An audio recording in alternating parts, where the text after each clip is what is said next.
everybody. You know where you are. You're where you always are every Tuesday night on the Lights Out Sports Podcast. Myself, Mike Valentine, and there is my buddy Cheese, who's twerking in his chair over there. I don't know what he's doing, but okay. Cheese, how you been, buddy? I'm twerking in my chair, apparently. Yeah, apparently you were. It's what you looked like you were doing. Yeah, I was just getting comfortable, and I was gonna repost the stream on X. That's what I was doing, and adjusting my seat. All right. So I'm good. How are I'm you? sorry for interrupting you, sir. Oh, no, it's okay. You're allowed to on a podcast when there's two people. That's kind of what happens. It's kind of what happens. All right. Yeah. Sounds good, buddy. We have got a lot to get to today. Football, a little, and a lot of baseball. We're going to do our predictions today. All kinds of them, not just a few things, all kinds of stuff. We'll do it here in just a little bit. We're going to do such things as picking every division winner. Then we're going to take it down to the teams that make the playoffs, whether it's winning those divisions or in the wild card spots.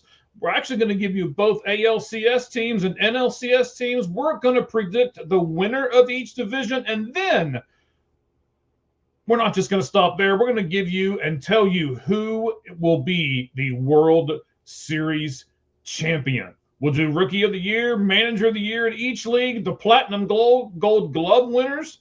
We'll do the Cy Youngs, the MVPs, and everything. We're not skimping out on a darn thing on these predictions. We're doing some NFL in between. We'll do some other baseball questions, including are the Dodgers ruining baseball? And we'll talk about PCA and the Cubs. There's some breaking news on that we'll get to here in just a moment. And we will answer, how do you build a successful bullpen? We'll do all of that. But first, Cheese, we got to give you the 5 flaming 5 in 5. I was hoping you forgot about it this time. Oh, no. We gotta put you to the fire, sir. Okay. All right. So for those of you who are first-time people, which we love, let's explain the 5 flaming 5 in 5. Cheese. Yes. 5 questions, 5 minutes. And if he can answer all 5 questions in those 5 minutes, then he'll get a bonus question that he has no idea about. I changed it up a little bit today. I want to see how it goes. I'm going to admit it, I gave Cheese all 5 questions. Don't tell them. Okay. I will. I gave him the 5 questions, but the bonus question I did not give him. And Cheese, that has to do with opening night, not opening day, opening night. So if you get all 5 of the questions, we'll ask you a question about opening night. So, Cheese. Yes. Are you ready? No, I am. Yeah, because I have the questions. Okay. All right, buddy. The 5-minute timer will begin after I finish reading the first question. I should mix them up so it messes with you a little bit. All right, here we go. We got 2 Major League Baseball candidates for Resurgent Player of the Year, at least in my opinion. Nolan Arenado, who has hit 1.567 OPS, which is equal to 268 weighted runs created. Plus, we know he's not going to do that in the regular season, but wow, what a spring. And Andrew McCutchen, who batted .421 with a 1.297 OPS and only 19 at-bats and 8 games. So, Cheese, my question is, which one has the better chance of being that resurgent player of the year? So what you're saying is you don't think Nolan Arenado will be 168% better than league average? Is that what you're saying? I don't. You do not? Okay. Yeah. I mean, spring training stats, we've seen this in the past. Sometimes, a player gets off to a great start and, produces throughout the year. Other times it's just spring training, weather's warm. So I take these stats with a grain of salt. Both players, toward the end of their career. But the answer is Nolan Arenado, I think, for sure. I think it just has not gone well with the Cardinals last few years. He's in a better ballpark. He's with a better team. He just he seemed to want that trade. You know, he had a no trade clause. He didn't want to go to Houston when he was traded last year. So I think Nolan Arenado has a better chance. And Andrew McCutchen, I'm surprised he's still playing. It's great that he made the Rangers, but I honestly was surprised he's still in baseball. So yeah, I think Arenado for sure. All right. So I wanted to for some reason, if I start the music when you're talking, it messes everything up. So I didn't want to do it that way. We'll make sure. Okay. Here's question 2 for you, buddy. The NFL draft is in 29 days. It's fast approaching. This year, teams will only have 8 minutes to make their picks instead of 10. 2 questions, actually. Is it a big deal, and will it hamper draft day trades? I don't think so. Probably not. Obviously, 2 minutes is a big difference. 8 and 10, it's a big difference. But I just think teams are going to, knowing that it's gone down from 10 to 8, they're going to call teams during the week of the draft more. Are you looking to move down? Are you looking to move up? What it will hurt is the last minute deals where someone crazy falls, someone that you don't expect. Like say you're Arizona picking, they might have the first pick of the second round. They pick him pretty high in the second round. Say somebody that you have a top 10 grade on falls to pick 26. Well, you're calling. So maybe here at the last minute ones, you have less time because in a draft, you have to fax to the league office the exact same thing for a trade to work. And if it's not the exact same thing, they reject it. So for the most part, no, but only the last minute crazy trades, yes. Okay. I like it. So, you said crazy like 4 times. That's not near as many times as you said crazy on your mock draft video you sent out yesterday. So we'll talk about the NFL segment. I'm going to bring that up in the NFL segment, but go ahead. All right. I'm running out of time. I'm giving you the first pick in the NFL fantasy draft. Who you choosing, Cheese? NFL? MLB. Sorry. Don't rush me. If Shohei Ohtani is just a hitter or just a pitcher, I'm taking Aaron Judge. If Shohei Ohtani counts as both, I'm taking him. Simple. Judge, bat, Ohtani second. Okay. When a player is scheduled for a top 30 visit, does it really mean anything to either the player or the team? Well, it's not like you're recruiting because you have to be drafted. Mm-hmm. I think players really like it. They want to visit the facility as long as there's not too many. You don't want to go on 14 visits and all you're doing is traveling for the last month before the draft. But I think it's about 2 things. One, getting to know the person. Maybe there's a slight character concern, and maybe we can do a medical recheck. Maybe we can put him through a physical. We want to make sure that knee's okay. Like Will Johnson, Cardinal cornerback, second round pick. He's someone I would have brought in. I want to know you're healthy. You had injury issues at Michigan. So I think it's more about getting to know a person or medical recheck or both. Okay. Last question, buddy. Last season, Travis Kelce had 851 yards on 76 receptions and 106 targets with only 5 touchdowns. Yes. He and the Kansas City Chiefs have supposedly, I didn't see it announced officially by the Chiefs, but they have agreed to a 3-year, $54 million plus deal. If you're the GM in Kansas City, are you signing Travis Kelce $54 million for 3 years? Not at all. I don't understand this at all. I don't know what to say. The only thing I can think of is it's super backloaded, and they didn't have the cap room this year to give him the 1-year deal he wanted. So we'll just give him a 3-year deal. He'll probably retire, but they'll probably, if he retires after 1 year, probably take a huge cap hit next year. So I think it's just spreading out the total cap hit and not taking a big hit this year. See. All right, excellent. And you had a few seconds to go. Okay, so let's give you the question for your bonus question that you don't know what's coming. I'm glad you knew what was coming because on the last one, you were like, I don't know what to say. I don't think I've ever heard you say that. You knew what the question was. Excuse me.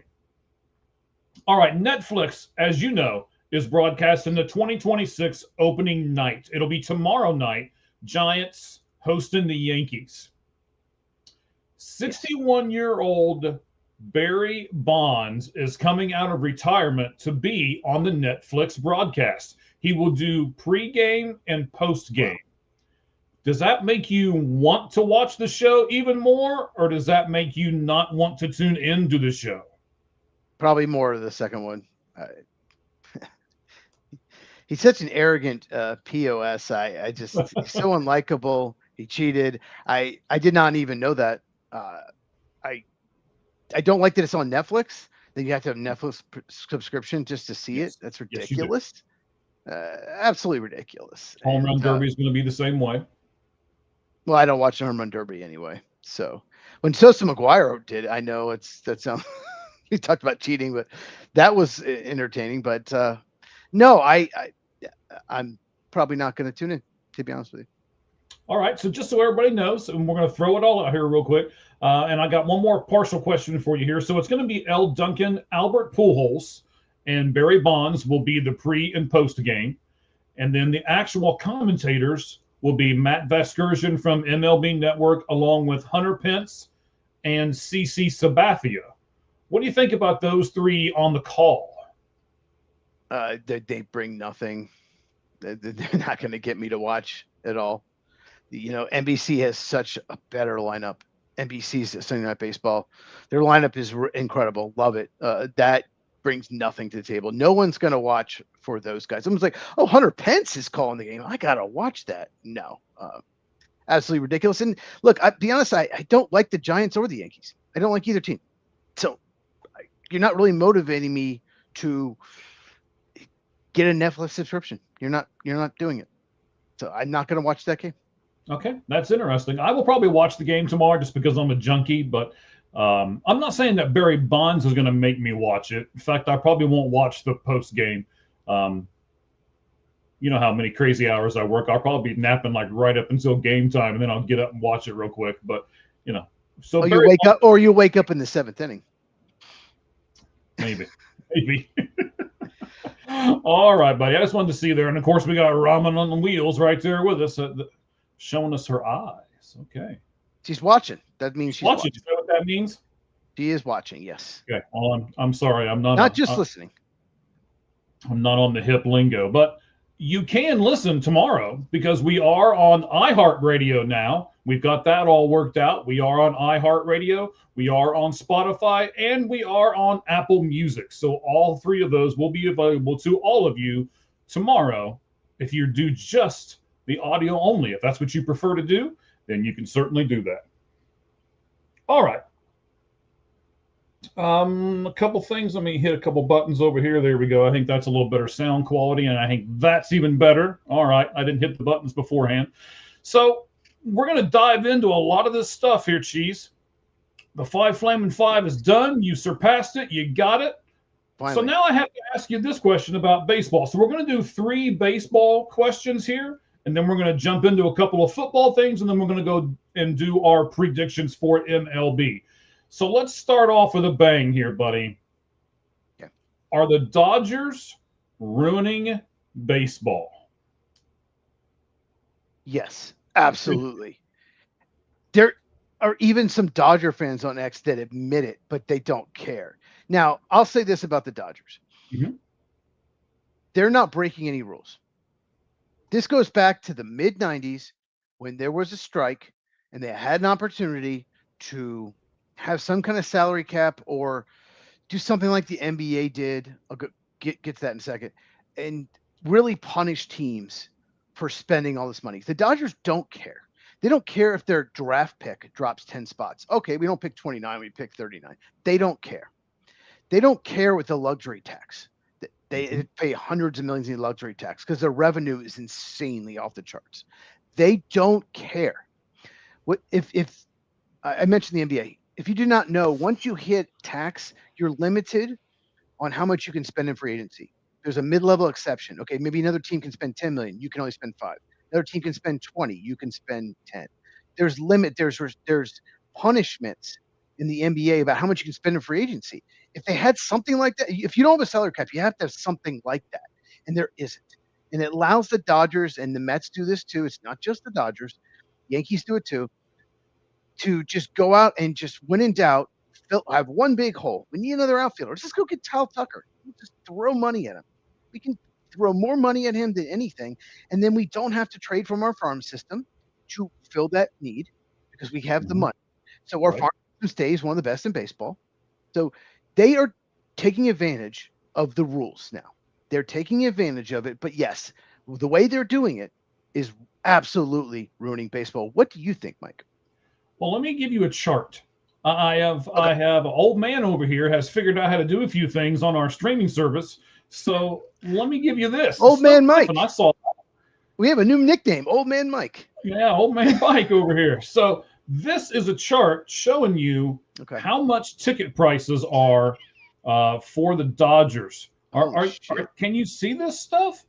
Right. I don't know if you can see can you see where my mouse is? I don't think you can you? I can't see the mouse, but I can see everything but the outfield or the home run area. I can't see. Right. So, right behind home plate, $820 a ticket. Out beyond the third base dugout, 760. In the outfield, 387. That's way up in the top tier of the outfield. I mean, that's absolutely insane. And just to give you a comparison, okay, let's do it. Okay. Here's the Oakland A's or Sacramento A's, whatever you want to call them, right? Now, I know you can't see the one that's up here at the top for the outfield. The outfield tickets are $30. And this is opening day only. This is not normal. Right. This is opening day, which they're always more expensive. Yeah. Correct. $86 behind home plate. Nothing in the triple digits here. Everything, $46 for down the third base line. So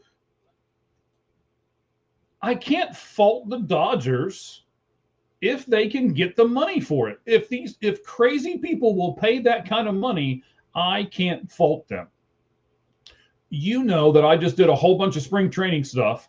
A buddy and I were going to go to the opening day spring training game between the Dodgers and the White Sox because those are the two teams that share that field. And I was like, okay, we'll go. It's the White Sox. It can't be that expensive. They wanted $126 for lawn seats. And I was like, if some idiot is willing to pay that, then I can't fault the Dodgers for taking advantage of them. I mean, are there that many rich people in LA that want to watch baseball that bad? They have a huge fan base, and they're very good. So maybe, I don't think it's so expensive to live there. I can't imagine, but you got to think there's going to be a lot of Hollywood celebrities, Hollywood executives, going to be a lot, they have the Hollywood crowd, whatever. There's people that live in a bubble, no idea what hard work is actually is, but that, I know it's opening day. It's different, but me and my buddy, we went to Dyken Park. Should be Minute Maid Park. I'm so mad they changed it. In Houston last year, we got last minute tickets and it was 2 for $68 in the section that was $345. That on that chart, that's the area we got, and we got them for $34. So we're talking 10 times the amount between the two of us. Parking, food. We didn't even spend $100 total between the two of us. So that's insane. And there are a lot of people in LA that can't come close to affording to going to opening day. Not even close. Right.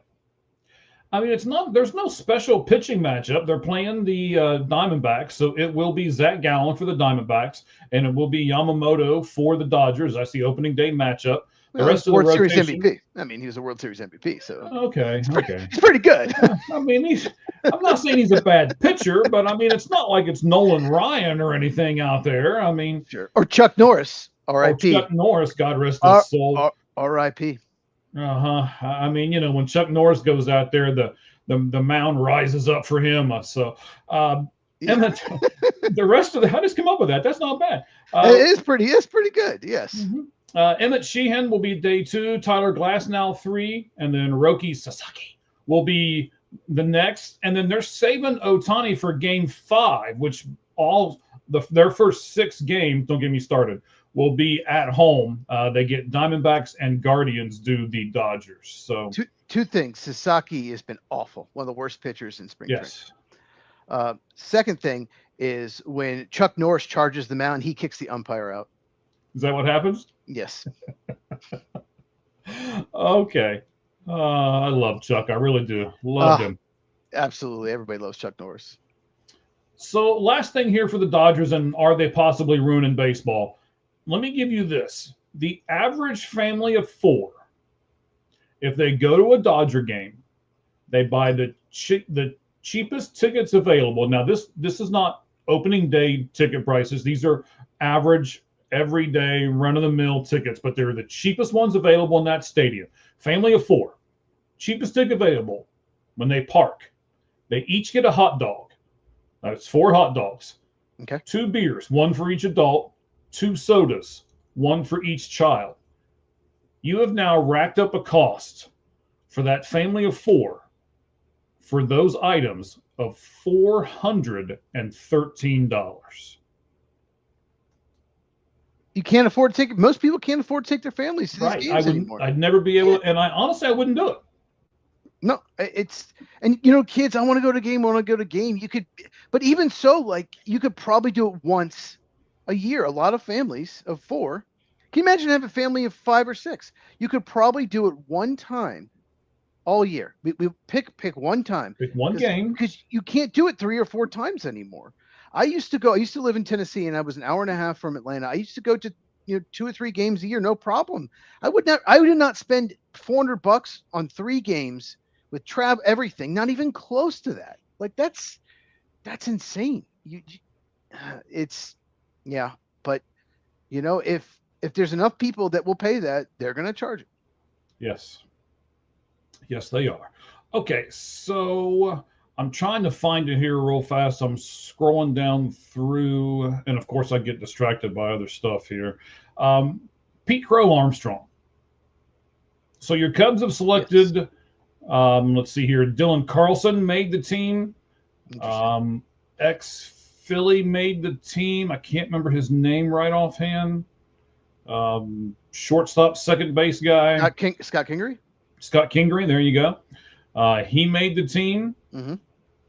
You've got Pete Crow Armstrong and the Cubs trying to work out a deal.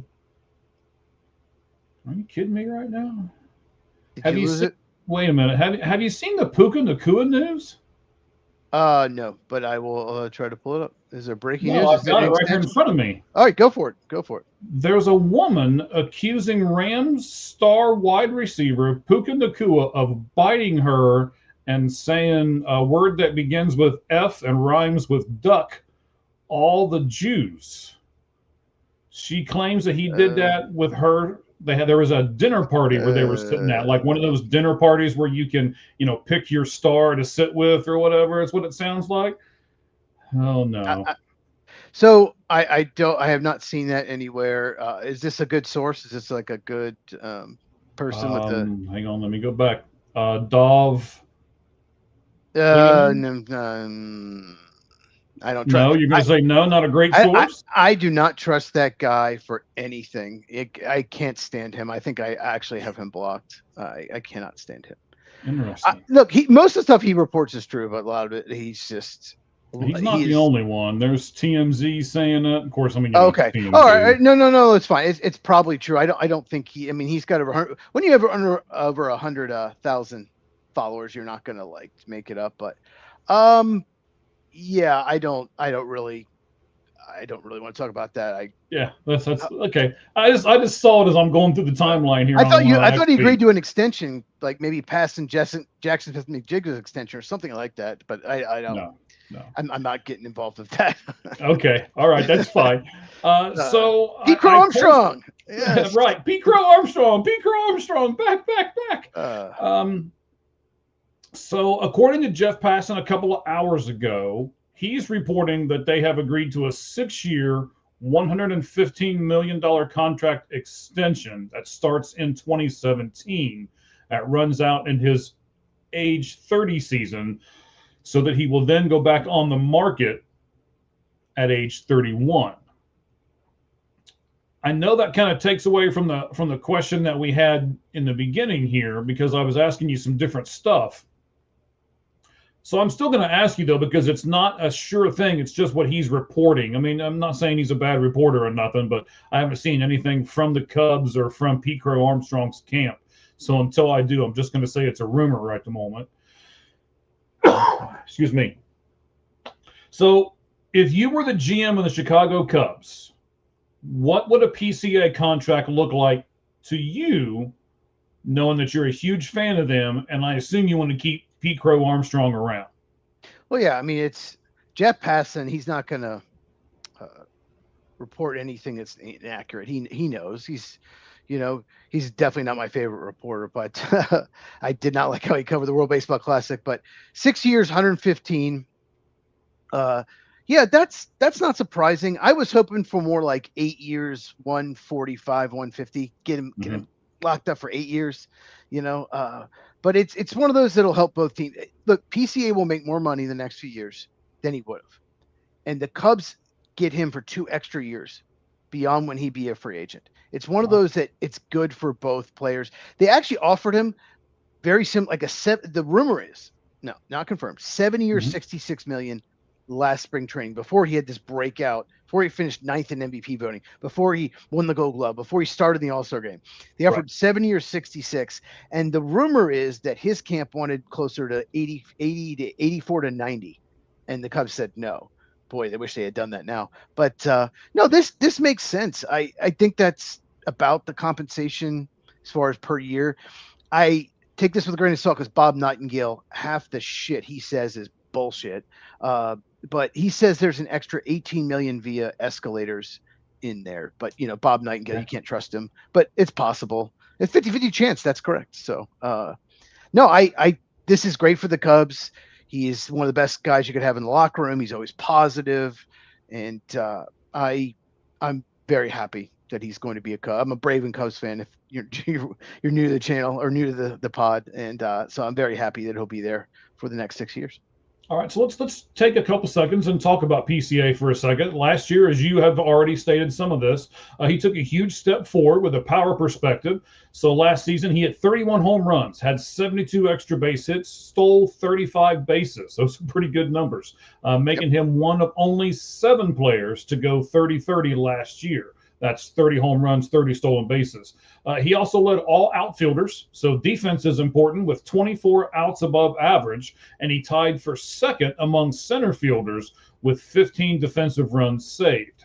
He did kind of stumble at the end of the year, a $188, 237, 295 over his final 200 plate appearances. So he finished the season at basically just slightly above an average hitter, where he went 247, 287, and 481. So that was across 647 plate appearances.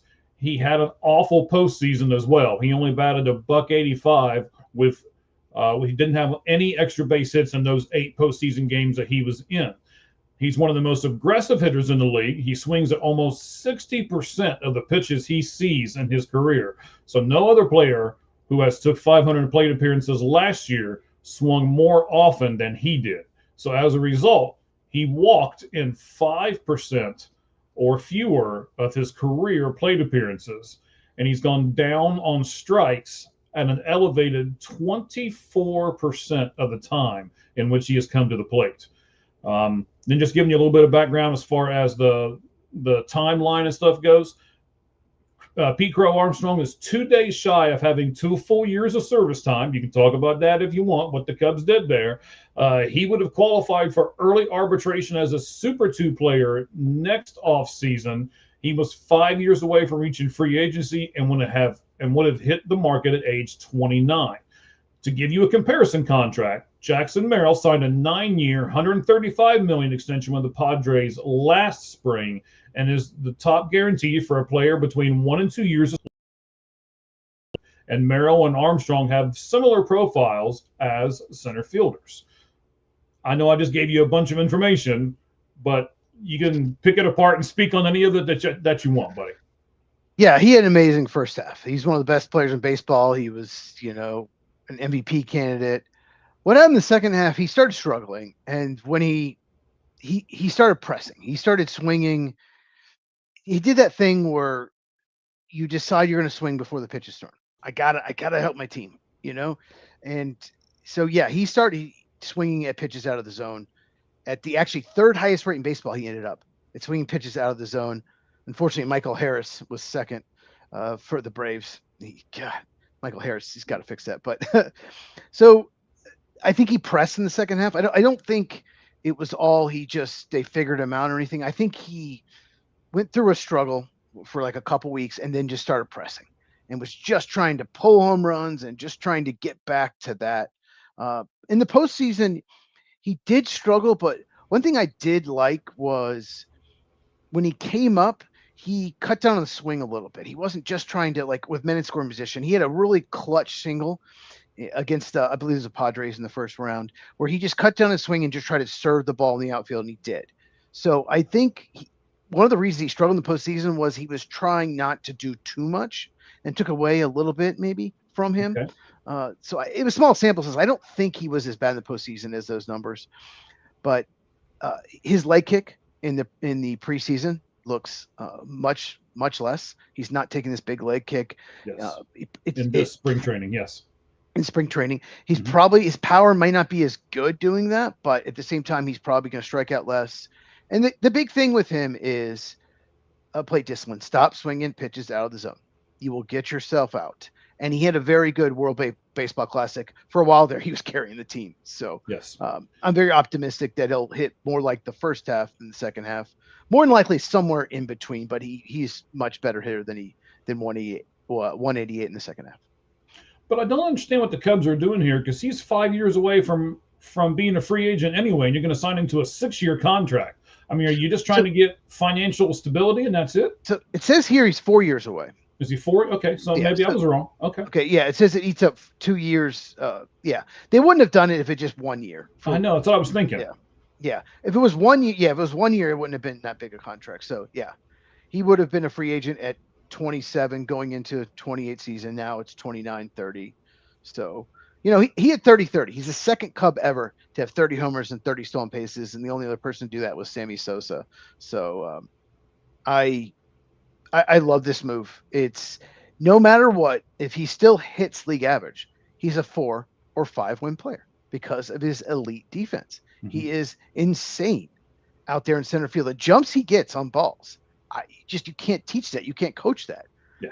Torrey Hunter, that's how good he is out there.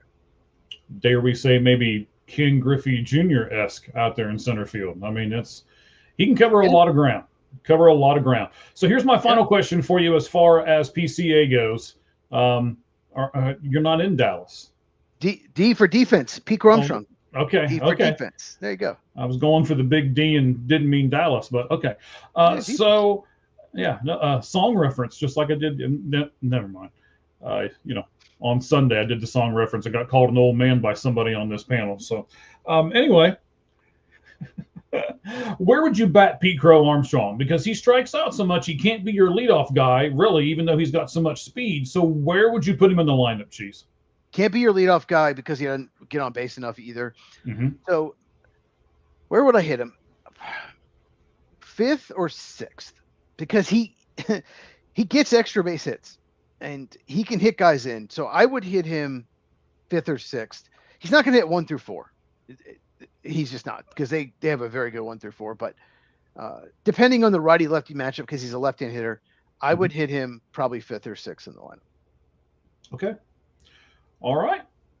So we talked about Pete Crow Armstrong. The last thing I want to get to here is, how do you build a successful bullpen? You probably saw me looking around. I'm looking for my phone because I got to get ready with the question here. So, Cheese, just a few questions on a bullpen here, because we're looking at building a successful bullpen. I'll tell you exactly why when we do the poll question here in a moment, what brought this to my attention.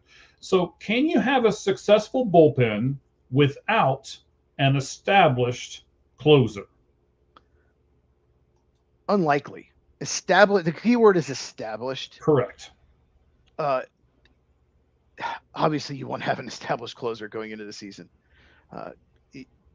Being a closer is so tough. There have been some really good pitchers with elite stuff that miss bats like crazy. And when they put into the closer role, they're terrible. You are literally, you're up 3-2, 4-3, have to get 3 outs. Say you walk the leadoff guy, you give up a single. All of a sudden the pressure's on. You can't give up a homer, you lose. Like, it's so much pressure on a closer. So some guys just don't have the mental toughness to do it. Mm-hmm. Kyle Farnsworth is a perfect example of someone who had elite stuff. He wasn't even a good setup man. He just, whenever a game was on the line, he would be terrible. When it wasn't, he was like the best reliever in baseball. Yeah. So I want to establish culture. I think it's so important. If you have some young guys that have great stuff that, yeah, maybe they work out, but it's an unknown. So to answer your question, yes, I think you really need an established closer. All right, so let's take it a step back from there. Can you have a successful bullpen without having a reliable setup man that you would trust as your closer in a pinch?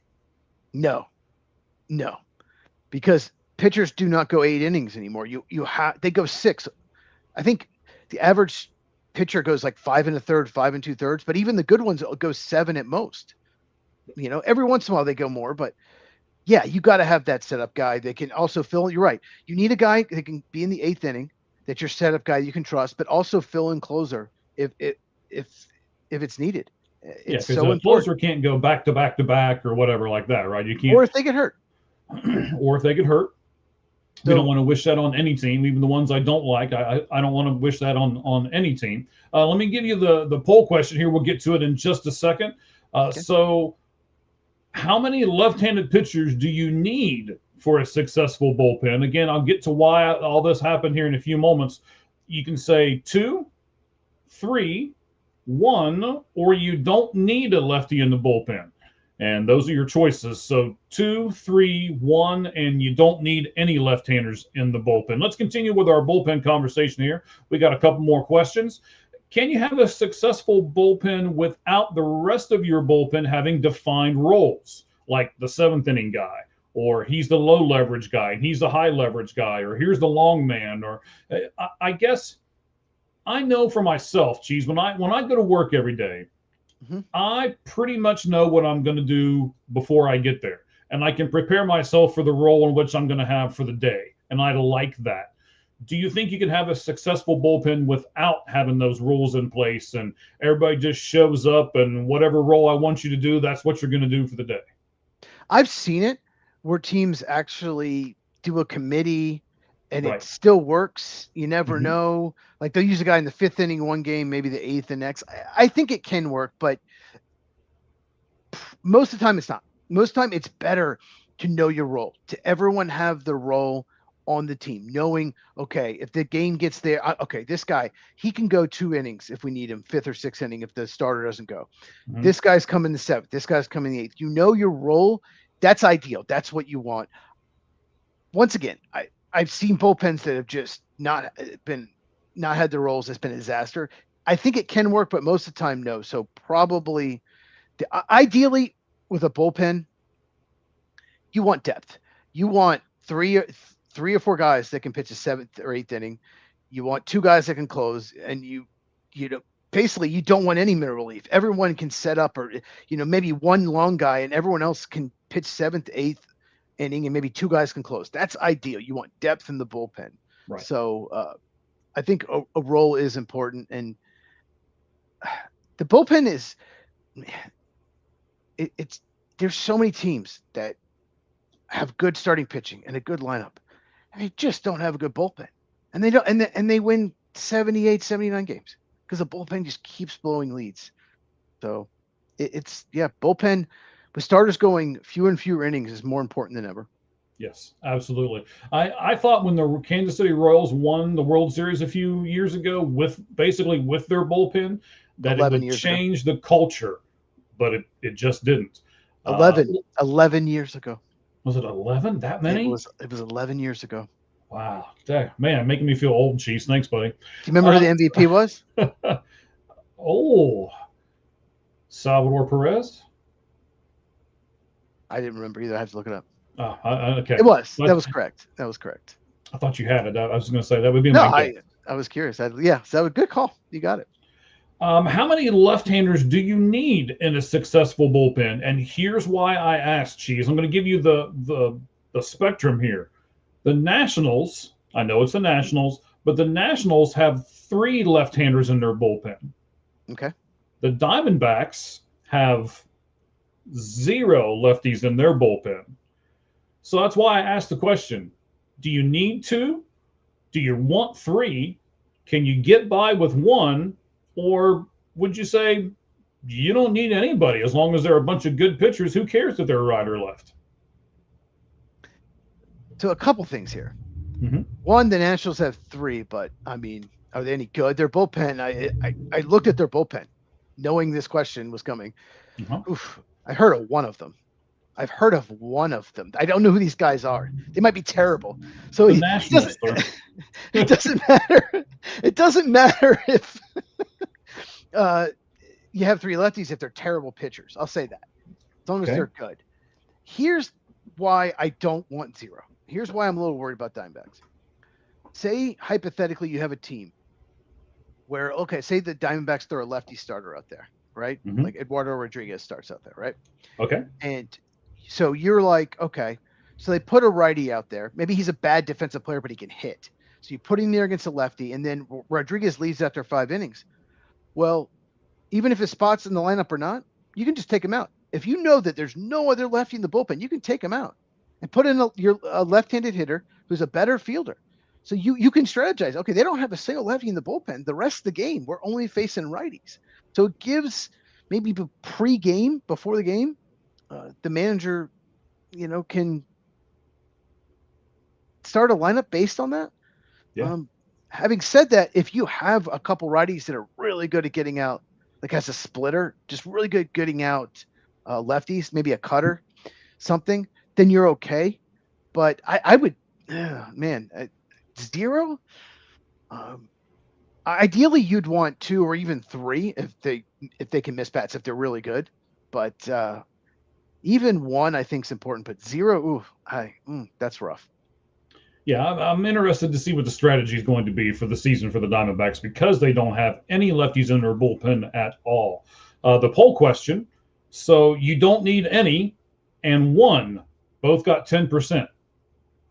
3 was next with 30%. And of course, I think, as most people would say, 2 was probably ideal, and 2 got 50% of the votes. So that's what I voted for, yeah. Mm-hmm. Yeah. That's how it all shook out there on the Lights Out Sports Podcast poll question. All right, well, I've got everybody here. Before we skip to the NFL, I want to do a program reminder for you guys. Next week, we will go back to our top 10. We're doing predictions this week, so we didn't want to do predictions and a top 10, kind of mixing all that together. Next week, Cheese and I will tell you who our top 10 first basemen are. So we'll get to that next week. Cheese, NFL time, buddy. I know you did this one question, and then I kind of added another one. So do you want to take the first one, or do you want to do the second question first? No, let's do the rule change first. Okay, do the rule change, buddy. Go ahead. So the Browns, they introduced a new rule. It would allow teams to trade draft picks up to 5 years in the future. Currently, you can trade. You cannot trade more than 3 years in the future. So if you trade for some franchise quarterback this year, you can only trade, 2026, 27, 28 drafts. After the draft, you could do 2029, for example, 3 years in the future. To change the rule, you need 24 of the 32 teams to vote yes, or 75%. So once again, only trade 3 years in the future. This will allow you to trade 5 years into the future. So let's go over first. What are the positives of this potential rule change? You want to go first? Sure. I'm not sure if there are any. Okay. You're trading 5 years into the future, right? So 4 or 5, not just 3, 4 or 5. Yeah, you're right. So up to 5. Mm-hmm. You are mortgaging tomorrow for a possible success today. And that bites a lot of teams in the butt. And I don't know. I don't know if the NFL should open that can of worms up or not. Because what stops them from 2 years from now saying 7 years and 8 years and 10 years and So I guess where's the period go? Yeah, And, NBA has 7 years right now, but it, you uh-huh. can't trade your first round pick more than every other year. So every other year you can. So they do 7, but really you can only trade 4 picks, 4 first round picks because it's every other year. Okay. Positive, you can push it later. You have more flexibility to make a trade.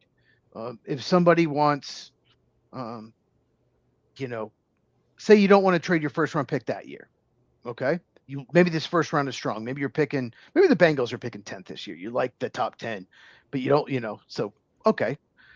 But I could. I'm trading for someone amazing, so I could give him 3 first round picks, but I can do it way in the future. We're going to be good. We should be good the next 4 or 5 years. We're loaded, but I can push it in the future years and Okay. not hurt myself now. So I think that's the positive. I think, but it's very telling that the Browns are the one proposing it, because what the Browns want to do, this is what they want to do. They want to trade Myles Garrett for the next 4 first-round picks and hope that team stinks, and maybe that team ends up with the first pick or another thing, and they could somehow finally get an Andrew Luck or a Peyton Manning or John Elway or something like that. That's the only. I mean, just the fact that the Browns are the ones who gave up all those picks for Deshaun Watson, the worst trade in NFL history, are the ones proposing it. It just tells me that we can't do it on our own. We need help. We want to trade as much in the future as possible and hope that team just stinks that year. Because maybe 5 years from now, a team that's like really good, like the Rams are really good, right? Maybe in 4 or 5 years, they're the worst team in the NFL. You never know. And if they Hmm. trade their first round pick in 2030, maybe that's the first pick. So it's just very telling that it's the Cleveland Browns that did it. All right, so we talked about positives. Give me some negatives on this. We kind of already Well, talked about it. yeah, sort of. We have. I mean, like I say, I just don't like. I don't like the idea of mortgaging the future for today. You should be a good enough franchise, and I'm one of these guys. I mean, I Browns. don't. I don't. Well, I know, and I'm a Bengals fan. But by the way, they made a signing today. If you haven't seen, so did the Eagles. The Eagles I made a did not. signing today. We'll talk about both of those here in just a second. Um, so I'm a guy who doesn't. You don't need to go to the Super Bowl for me. I want a consistent team that I can root for every year. I want the Buffalo Bills. I want I'm trying to think of a team, the Baltimore Ravens, right? Where they may not go to they don't get to the AFC Championship game every year, but they're going to have a winning record. They're going to get to the playoffs, and I know that I can consistently root for them. It's not going to be one of those things to where they stink for 4 years, they go to the Super Bowl, and then they stink for 4 years after that. Personally, I don't want that in a team. I won't. I know you probably will. You would take one Super Bowl win and then 4 years of crap and then 4 more years of crap. But I would rather have a consistent team. So I just don't like the idea of mortgaging your future to try to win something right now. So I think what this will do, we'll just say this. Maybe a team doesn't want to give up a draft pick in the next 2 years. Okay. Maybe like the Philadelphia Eagles, right? George Allen would have loved this. I believe George Allen, didn't he own the Redskins? Or I was he believe so. GM? Okay. So maybe a Great team comment, like the by the way. Eagles. Maybe a team like the Eagles. Okay. We won the Super Bowl last year. We're next 2 years, we're going to be really good. And I want to move up in the draft. Mhm. But they're asking for my second or my 3rd round pick next year. But I don't want to give that up. But I'll give you my second in 2029. I think we'll lead to more trades like that. We'll Okay. give you a second rounder, but it's in 4 years, 4 or 5 years. We'll give you that but here's why I asked about the negative. Imagine if you're a GM that needs to win, right? Okay. You mentioned mortgaging the future. Hmm. You need to win. And you have a good team. Maybe you're a team like you said, the Ravens or the Bills that make the postseason. They just can't get to the Super Bowl. And you might get fired. okay, let's go after some really good player at a big position of need. And you can have my 2029, 2030 first round picks, knowing that if you don't win, you're not going to be there anyway. Who cares about those picks? And if that player gets you a Super Bowl, no one's going to give two shits about those two first round picks that year. That's true. So I kind of hadn't thought that far ahead, but you made me think of it when you said mortgage in the future. So, yeah, a GM that is not secure in his job is more willing to do this. And guess who's not secure in his job? Guess who has to do something? Andrew Berry of the Cleveland Browns. What team is proposing this again? What team is proposing this? So I just, if they do this, I wonder if there'll be restrictions. Like, because basically what a team could do is saying, okay, they could call up, say, the Broncos and say, we'll give you their next 4 first-round picks for Bo Nix. I don't think anyone would do that, but maybe just say they would, Mm-hmm. Does the NFL really want that? Do they want 3 or 4 teams to have no first-round picks the next 4 or 5 years? And then the same teams like the Jets and Browns, who both have 2 first-round picks this year, of course they do, to all have all these picks, 2 or 3 first-round picks every year. No, they don't want that. But that's what this will do, right? Exactly. This is what we'll do. Some teams are going to want. What if you're a team that, has a franchise quarterback and use a 5th round pick, another quarterback, and that franchise quarterback gets hurt and this guy is even better, like Trent Green, Kurt Warner situation, mm-hmm. Then you can shop one of them. Like, okay, we'll shop one. Give us next 3 or 4 first round picks, and you're already a good team, and you have all these extra picks. You could be a dynasty. You could win 5 of the next 7 Super Bowls because you have that. There's a lot of factors. This is why I want to talk about this. This is fascinating. It would lead to more trades. It would lead to us on this podcast talking about the NFL even more. Like, there's so many more things to talk about. But at the same time, we could see a lot of teams, like you mentioned, we could see tanking. We could see more teams just tanking for extra picks. Okay, we're not very good. The Dolphins just traded Jalen Waddle, knowing they're not going to win the next couple of years. He's in his prime. Let's see what we can get for him. They got a good offer. Taking it. You could be a team with 3 or 4 really good players, no one else. And we'll just trade them all. And we're going to stink the next few years and just load up on picks, and do the 76ers and the Thunder did it in the NBA and just be terrible for so many years. But all of a sudden, we're really good because we have all these high picks. That's not good. That's not good for the game. So I don't know what I vote for this, to be honest with you. I'm really torn. I think it'd be fun. I think it would help my channel out because my fan channel at Football with Cheese is all about football. At Football with Cheese, CHEZ, shameless plug. Right. You snuck that in there like the Browns GM's trying to sneak this in here. Anyway. It would create more trades. It would create more fun, but it would also create a lot of problems. So I'm guessing you would vote against this. Yeah, I don't like it. The only way I would vote for it, again, we know these questions are coming. We usually get about a 24-hour head start on this podcast. The only way I would vote for this is if they guaranteed somewhere in there that 5 is the farthest we're ever going to go. Because I don't want to open up that can of worms. If someone would come to me and say, all right, we'll make some of these trades, because I do get some of what you're saying. I don't want to give you next year's first round pick because I'm teetering on really good. I like your player, but I don't want to get your player at the expense of my first round pick next year, because I want that first round pick too, because I think that's going to push me over the edge. But I'll trade you the first round pick in 4 years for this player that I like right now. Okay, but I don't want to be trading them 7 years down the road or 9 years down the road or something crazy like that. So give me your 2039 first round pick. Right.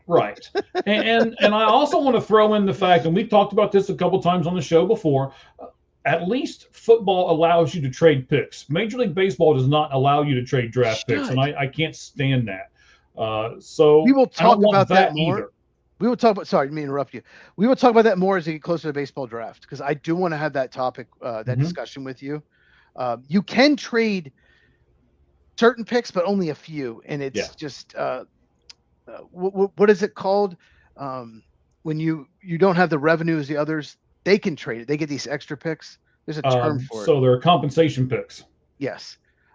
You can trade those, but that's it. And Right. And I'll just, we'll not get too into this, but the reason, I think the main reason is the Yankees and Dodgers will trade all their first round picks for current players because they don't care. And that's what'll happen. Kind of setting this up though. Yeah. The Rams just did that. I mean, the past 3 or 4 years, the Rams didn't care. They traded their picks away and they wanted players right now. But they've had one first round pick the last 8 years. Right. So but what did it do for them? Yes, they won a Super Bowl. Okay, they won a Super Bowl, but I mean, and they're one of the best teams in the NFL right now. Right now, they are one of the best teams in the NFL. So that's what I'm asking is you're trying to go, I don't know if it's good for the game or not. Well, it's good for one team in the game. They played by the rules. They did what you're saying the Dodgers are doing, right? You don't like it, but they still played by the rules. Yeah, but Les Snead hit so bad. Yeah, but Les Snead hit on Kobe Turner, Byron Young, Puka Nacua, Kyron Williams. Like, because he's a good drafting GM, it worked. If you're not, it's not going to work. And his one first round pick over the last 8 years was Jared Verse, and it was an absolute home run. He's an outstanding edge rusher. So if you have to draft well to do that, to go after Jalen Ramsey, go after Matthew Stafford, 2 players they traded for. He drafted Aaron Donald when he had a first round pick, like you have to draft well if you do it. And Les Snead is a very good drafting GM.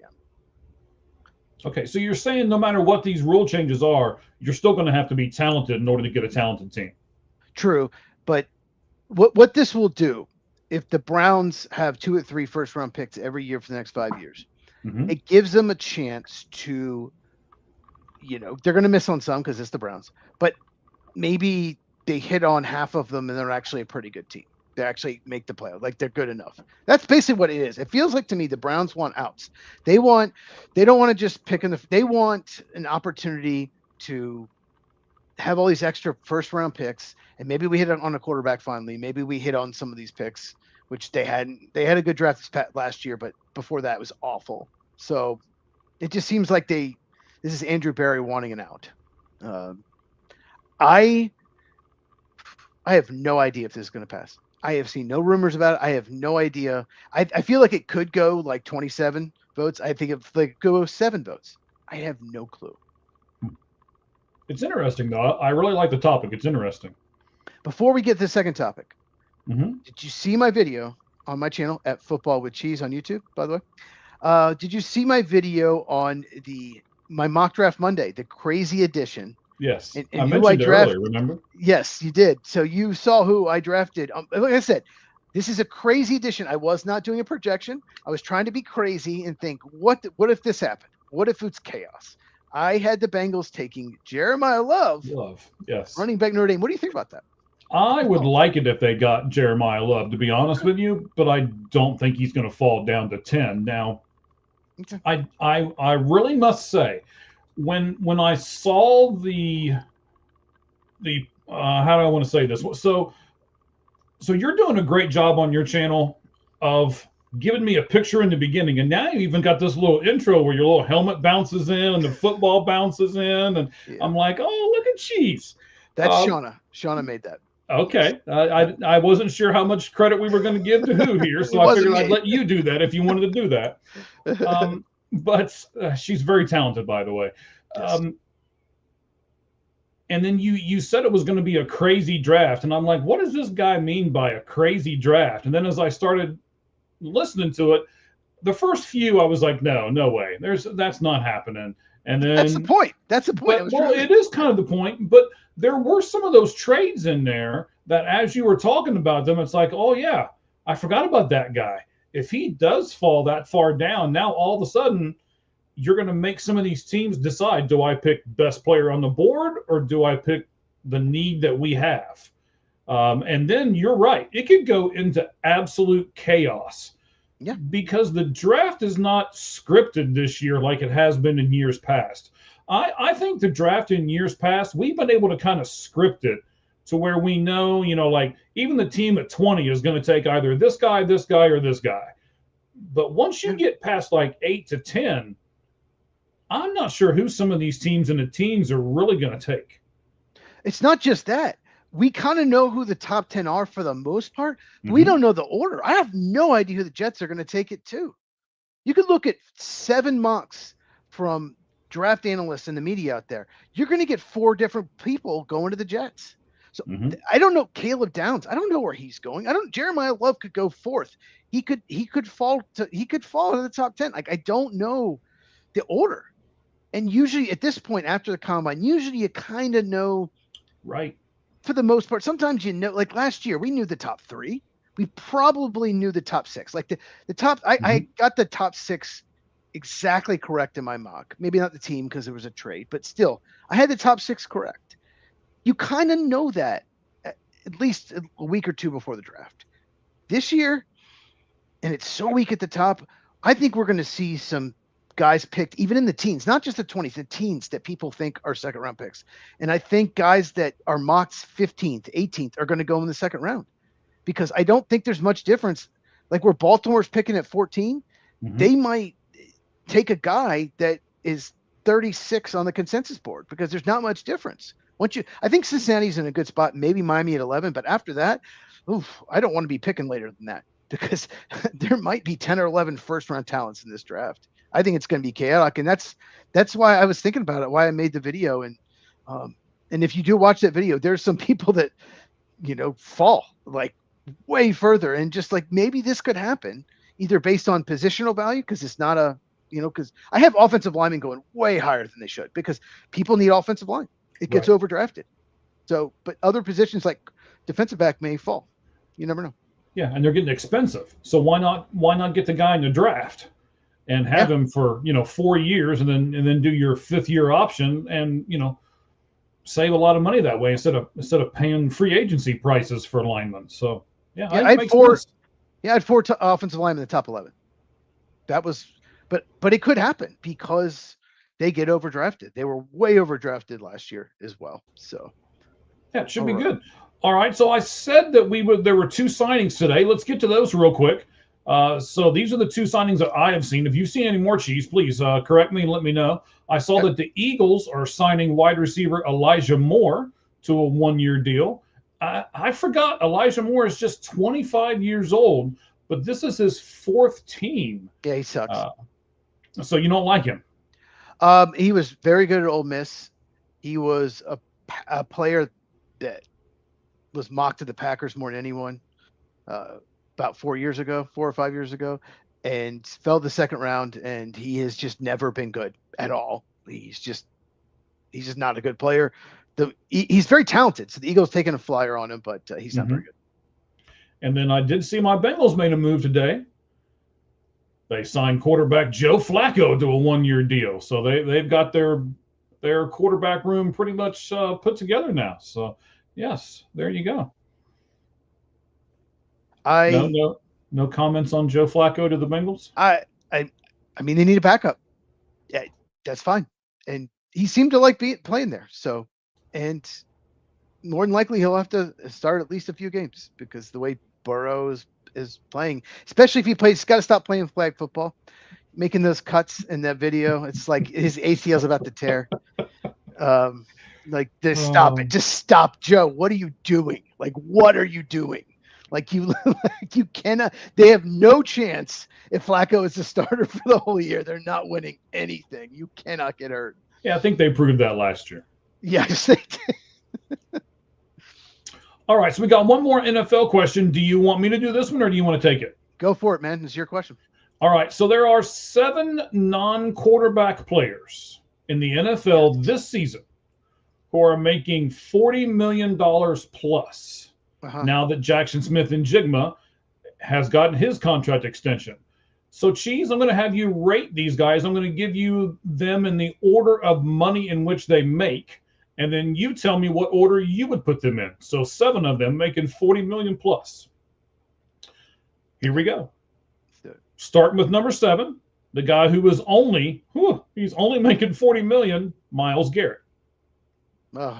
His family must be living paycheck to paycheck. Right? They're just, I don't know if they can get groceries this week or not. So help me with the first name. Is it So Hunter, what's Hunter's first name? I think it's Danielle. Yeah, that's what I thought, but I wasn't. I don't know. It sounds like a girl's name, so I was like, maybe it's not. He's a good So player, he though. He's a really good player, though. But yeah. okay. So don't tell him his first name sounds like a girl because he'll run you over. Yeah, I mean, there's a defensive tackle I love for the draft. His name is Dominique. So I mean, there's Dominique Orange. So yeah, I don't know why. There's sometimes they have effeminate names. Well, I mean, you know what? We got Kool-Aid as a cornerback in the NFL. So hey, Well, hey, hey. hey, Anyway, I mean, that's pretty good. It's cool. It's cool, Aid. it's cool. Yeah. Aid. Yeah. Oh yeah. All right. So Mr. Hunter's making 40.1 million. The next guy up is Jamar Chase at 40.2. Then you've got TJ Watt at 41 even.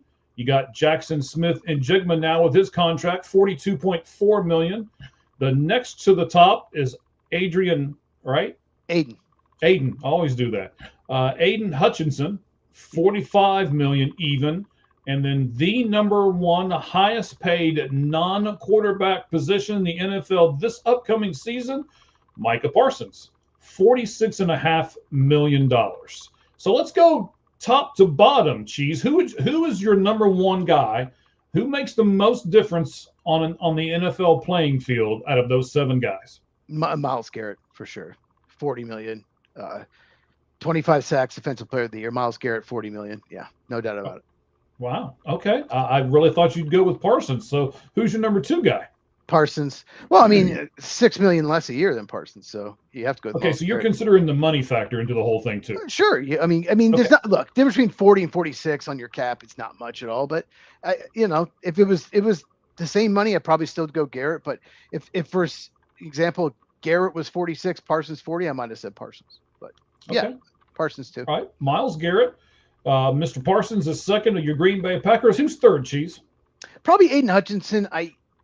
He was still very good. Just wasn't as good coming off that horrible leg injury. But sometimes it's the year after when you have a bad injury. So I think he'll be better this year. So I'll say Aiden Hutchinson third. I really want him to get another guy on the other side, by the way, just so we throw that out there. The Lions won't do it. They won't do it. They'll fix every other hole in the roster. They refuse to get another edge rusher opposite. Aiden Hutchinson has to do it all himself. Unless you do a crazy draft. And then my draft, yes. The Detroit Tigers. Boy, I'm in baseball mode. We'll get to them in the predictions. Yes, the Detroit Lions will get one in the crazy draft. But yes. All right. So after Hutchinson, who's after that? I'm gonna go Jamar Chase at 40.2. I don't like that the wide receiver market went crazy, but he's just so good. He's so special. He wins quickly. He can do it all. So I'll go Jamar Chase. All right. And then you're going to go Jackson Smith and Jigma, TJ Watt, JSN. Or are you going to go Hunter? JSN. He's always open. You know, it's funny, when he was drafted, he was supposed to go 13th overall to the Packers. He was absolutely supposed to. They were high on him. They were going to draft him. They needed a receiver, whatever. I'm still bitter. I don't want to get grumpy. But even so, he went 20th to the Seahawks. He was not supposed to be this good. He was supposed to be a very good player, but he was not supposed to be like one of the best receivers in the game. Like, he is so amazing, and what a playoff run he had. So yeah, JSN. You know, before we move on, I want to ask you this. You've got all these great Ohio State receivers. Does that do anything for Carnell Tate's draft predictability or anything? Absolutely.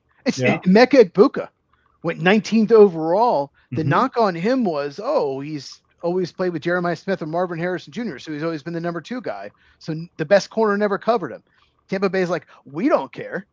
And before Mike Evans came back, he was their number 1 guy. He was amazing. In his first year. Yeah, he wasn't as good down the stretch. I think it just, they almost had too many guys in the room. I don't know. But yeah, it's every single Terry McLaurin. There's so many guys, Chris Olave, Garrett Wilson. There's so many guys that come from there. They're always good. And, got to give Brian Hartline such credit. He is the guy coaching these receivers up. He's now the head coach at South Florida, but he was with Ohio State for many years. But absolutely, I think Carnell Tate, he's not my number 1 receiver. He's my number 2 on my rankings, but he is going to be the first receiver off the board. I absolutely think so because of that. I don't think he's as good a prospect as Garrett Wilson or Chris Olave, but Yeah, I think Carnell Tate, it's going to help him a lot, no doubt about it. And yeah, Carnell Tate, once again, play with Jeremiah Smith, but it's Ohio State. You how can you not? Every single receiver they have, it's been amazing in the NFL. Yeah. All right. So you got Garrett, Parsons, Hutchinson. Then you went Chase, and then JSN. We got Watt and Hunter left. Who's next? Yeah, Watt, hasn't been quite the same the last couple of years. I think he's 31-32, had a foot injury, but I'm still going with TJ Watt. He's still, when he's healthy and out there, he's very impactful. And Daniel Hunter, he's nothing gets, but like he's very good. He's just not on the level of those other guys.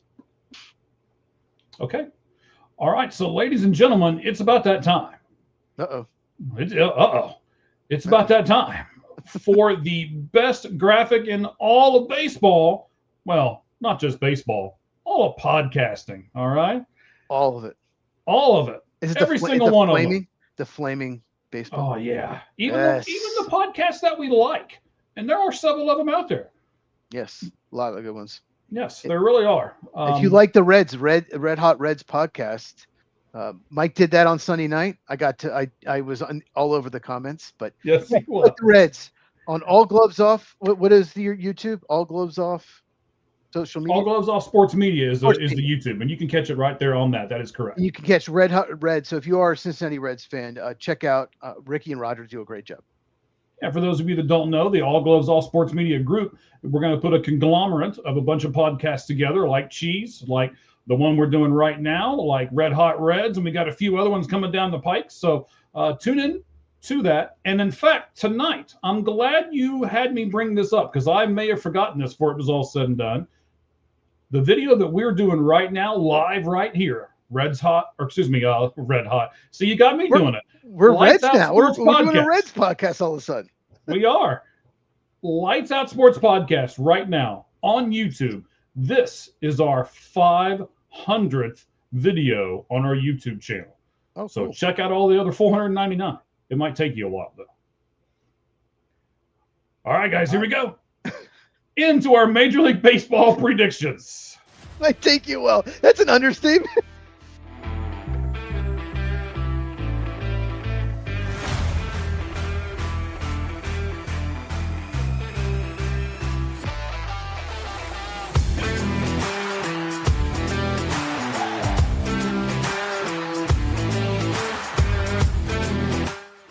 All right, as we say, I just love that graphic in the background. So we're going to do our Major League Baseball predictions right now. This is how we're going to go from now to the end of the show. We're going to do the projections in each division, AL and NL. We're going to do teams that didn't make the playoffs that will this year, and vice versa, ones that did make that won't in both the AL and NL. We not only do each division, but we'll go through the playoffs and give you wild card teams, division teams, the AL, NLCS, and all the way to the World Series champions. And we'll also do some individual awards: Rookie of the Year, Manager of the Year, Platinum Glove Winner of the Year, Cy Young, and MVP. All of those for each league. All right, Cheese. Whew.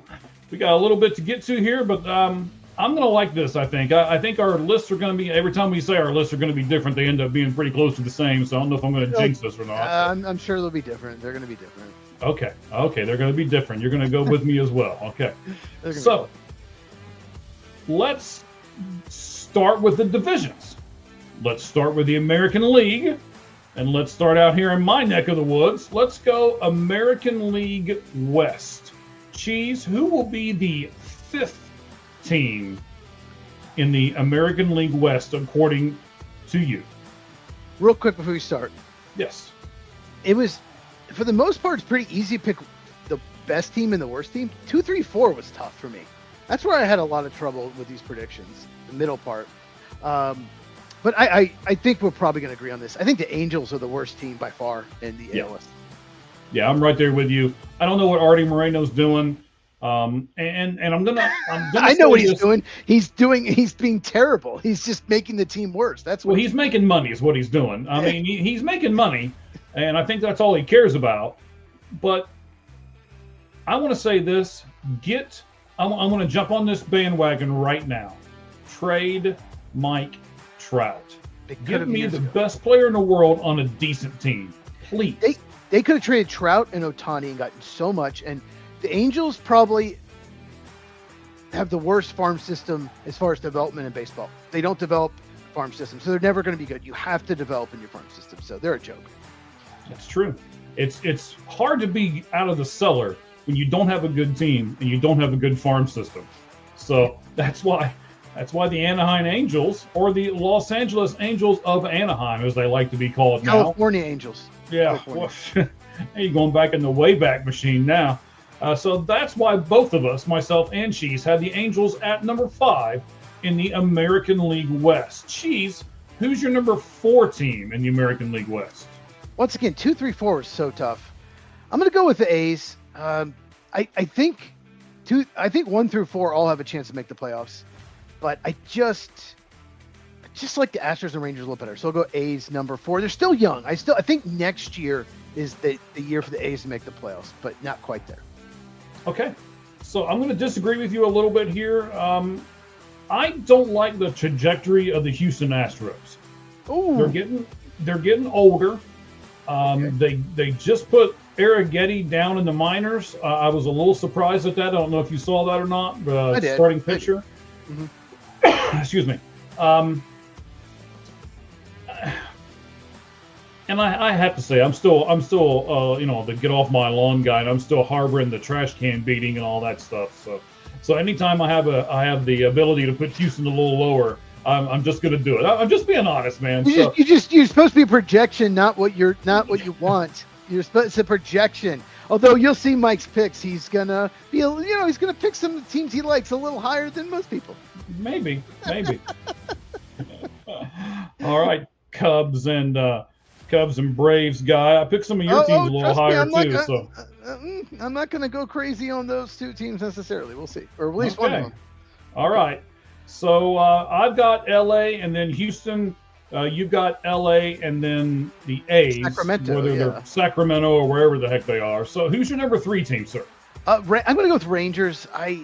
Rangers to me could win 75 games or 88, somewhere in between. They won the World Series a few years ago, but it's tough to. I guess it's 3 years now.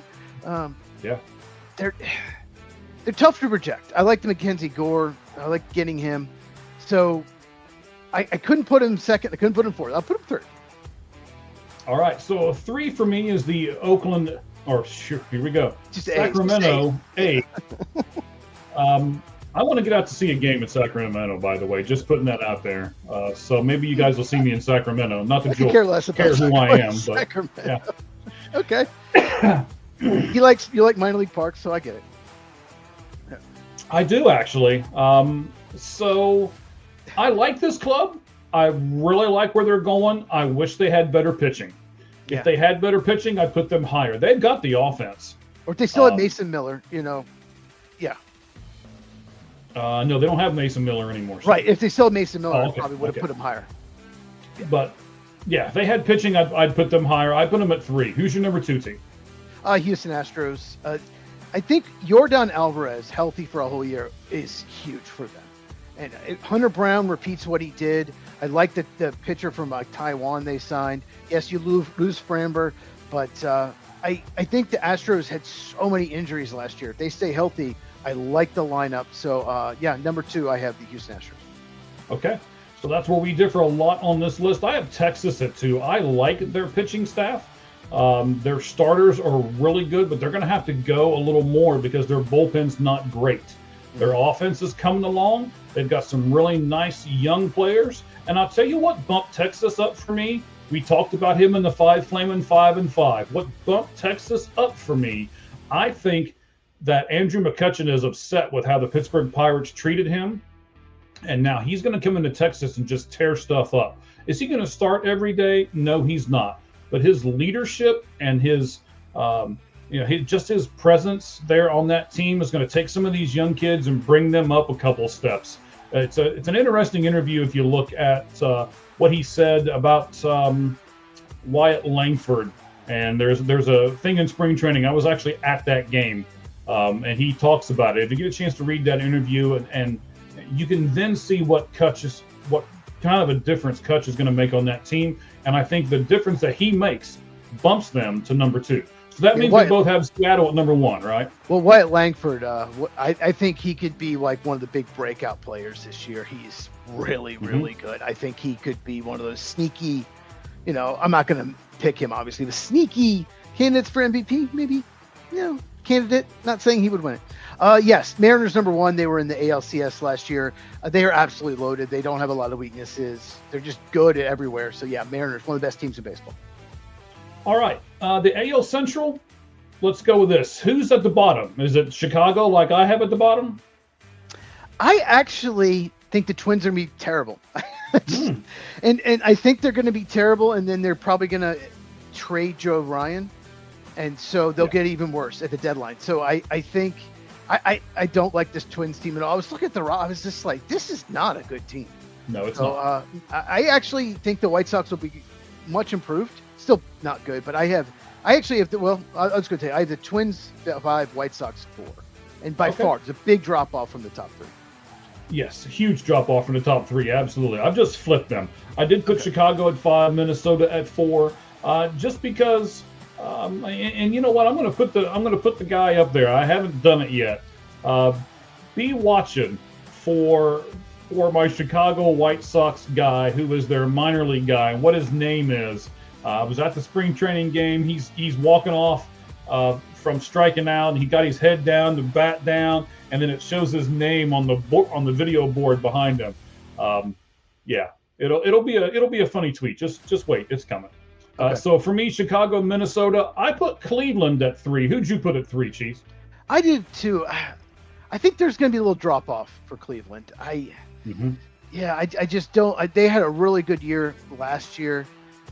Great second half, won the division, but I just think the other 2 teams above them are just a little better. I just feel like there might be a little drop off for Cleveland. I just don't know that they didn't do anything to make them any better, in my opinion. They didn't make a big move. Like I just, every year we want them to go out and make a big move, and they just don't do it. Yeah.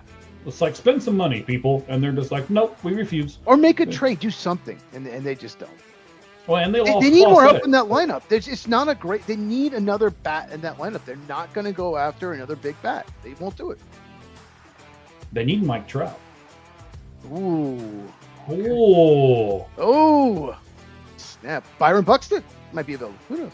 You know what? That's not a bad thing either. They really, I'm not sure if Trout can give them the same. Well, I know he can't give them the same defense that Byron Buxton can, and they like defense on that team. So you know what? That might be even a better trade as far as Cleveland is concerned. So I put Kansas City at 2 and Detroit 1. Who do you have 2 and 1 in the American League Central, Chiefs? Yeah, I think Kansas City Royals they're going to be pretty good. I was just looking at, I like their rotation. Yeah, Bobby Witt Jr. is one of the best players in baseball. Vinny Pasquantino. They have a lot of good players. The Royals they're not the sexy team, but they just have a lot of good players. Salvador Perez is still bringing unbelievable 30 home runs, 100 RBIs last year. Yeah. So I got the Royals too, and I think Tigers look excellent on paper. We'll see what happens when the regular season starts. They had a lead last year, they blew it. They obviously, I think they did make the postseason last year, but I think they run away with actually this division. I think they're one of the best teams in the American League. Oh, they're going to run away. So let me do a couple things here. I want to compare Kansas City in the American League to a National League team. I think a lot of people don't know who Vinny Pasquantino is, and a lot of people don't know. They know Bobby Witt Reagan, Jr. I think. Eric Bubic. Just all kinds of, like, they have some good starting pitchers. They have some good players over there that nobody really knows. Yes. And I'll compare them to the Milwaukee Brewers because of it. They're like the Brewers of the AL. And we see that every year the Brewers seem to be right there. And they win that division and they sneak in. And so I think Kansas City is a lot like them. But just like you, I put them at number 2 because Detroit has Tarek Skubal. And they've got a lot of up-and-coming young... I'm sorry, sir? Sorry, I didn't interrupt you. Framber Valdez, they signed in free agency, too. Very, very true. Justin Verlander now. Their starting pitching's really good. Oh, they have Casey Mize. Yes. Yes. Yeah, and that's like the afterthought almost, right? And Yes. he would be a number 2, number 3 for any other team. Yes. Yeah. So yes, I agree with you. I like Detroit's pitching staff. Their bullpen's not fantastic, even though I like Vest. Well, Vest. But yes. yes, but they all, the guy that Ricky said he didn't know who he was in the Red Hot Reds. But anyway, so He's like, I don't watch Tiger games. I'm like, I get it. Your job is to cover the Reds. You don't have to watch Tiger. Well, that's games. You true. watch them That is. He watches them 6 times a year. That's it when they play. Or Okay, I'll give him that. And that's why I like doing this. What we do, I like covering the entire spectrum of Major League Baseball here. So, yeah. So you put Minnesota, Chicago, Cleveland, Kansas City, Detroit, and my only difference was I flipped Minnesota and Chicago at 4 and 5. So let's go to the final. Let's see 8. though.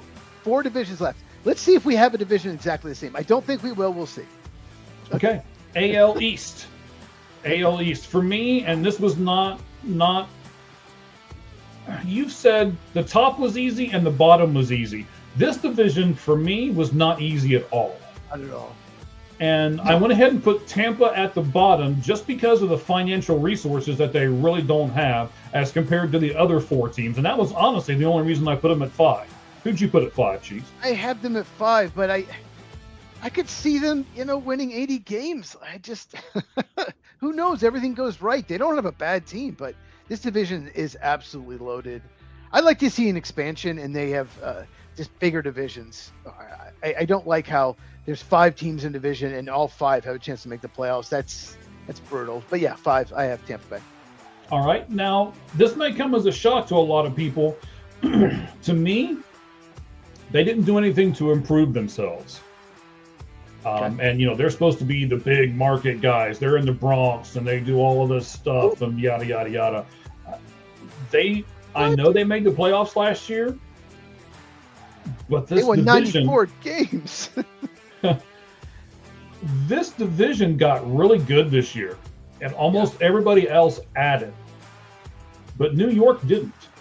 So I put the Yankees at 4th place in this division. What about you, Cheese? I have them higher. Well, more on them in a second. Here's another team a lot of people are high on. I'm just not. They went out and they got some free agents, but the Baltimore Orioles, they weren't very good at all last year. I don't know that they're improved enough for me to put them higher. I just have a bad feeling. I don't know if their pitching is going to be all that great. I'm going to say Baltimore 4. All right. I don't trust Boston's front office, and I'm just going to say it. I would love to get one of our buddies is with us, and I think he and I were going to try to do an extra show. I don't think it's really going to happen. We were going to do our own fantasy show, but I don't think so. We're just too busy as far as that part goes. But I'd love to get his take on this.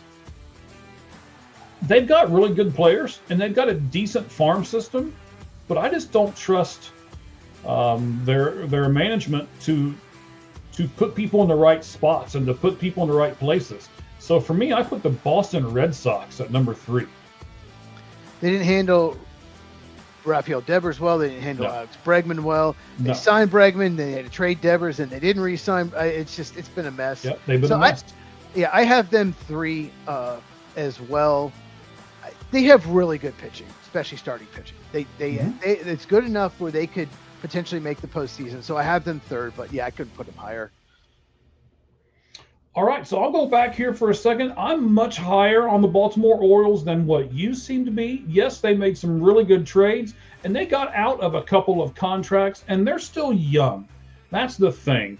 That's what gave me the ability to put them at number 2, because they're young, and they've got a pretty good manager now. I like him, and I just think that they're going to be able to withstand some of the trials and tribulations that are going to come their way. I put Baltimore at number 2, and I do see the comment. I'll get to it here in just a second. Yeah, so my number 2 is the Yankees. They're still really good. I still look at their team. I get it. They didn't make a lot of additions, but they won 94 games. They tied for first in the division, lost the tiebreak to Blue Jays, but they're still – I could see them winning 94 games again. I mean, and Garrett Cole, I don't think he pitched a lot last year.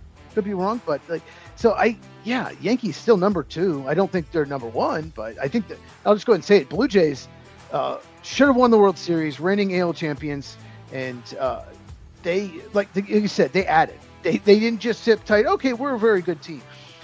They added. They got the what's his name? Oh my God, I'm blanking. Pitcher from the Padres, Dylan Cease. They went after and got Dylan Cease. Like rotation was already really good. We're going to improve it. We're going to go to Dylan Cease, who misses a ton of bats. So yeah, I think Blue Jays. I think you have Blue Jays number 1 also, right? Yes, I do. Yeah. I saw who they sent down. The people that they sent down are just studs on some other teams. And they're like, no, we don't need you. Nope, we don't need you. We're going to put you in our AAA. We're going to put you in our AAA.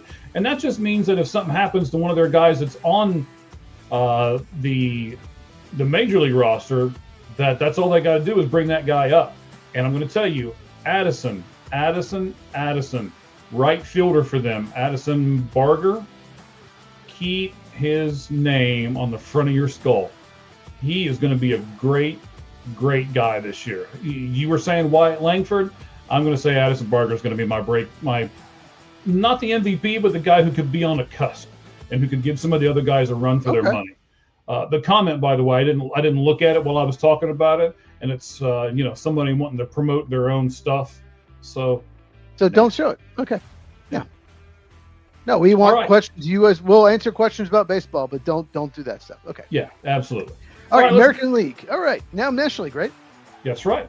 Okay. Let's take it the same way we did the American League. So we'll start out west.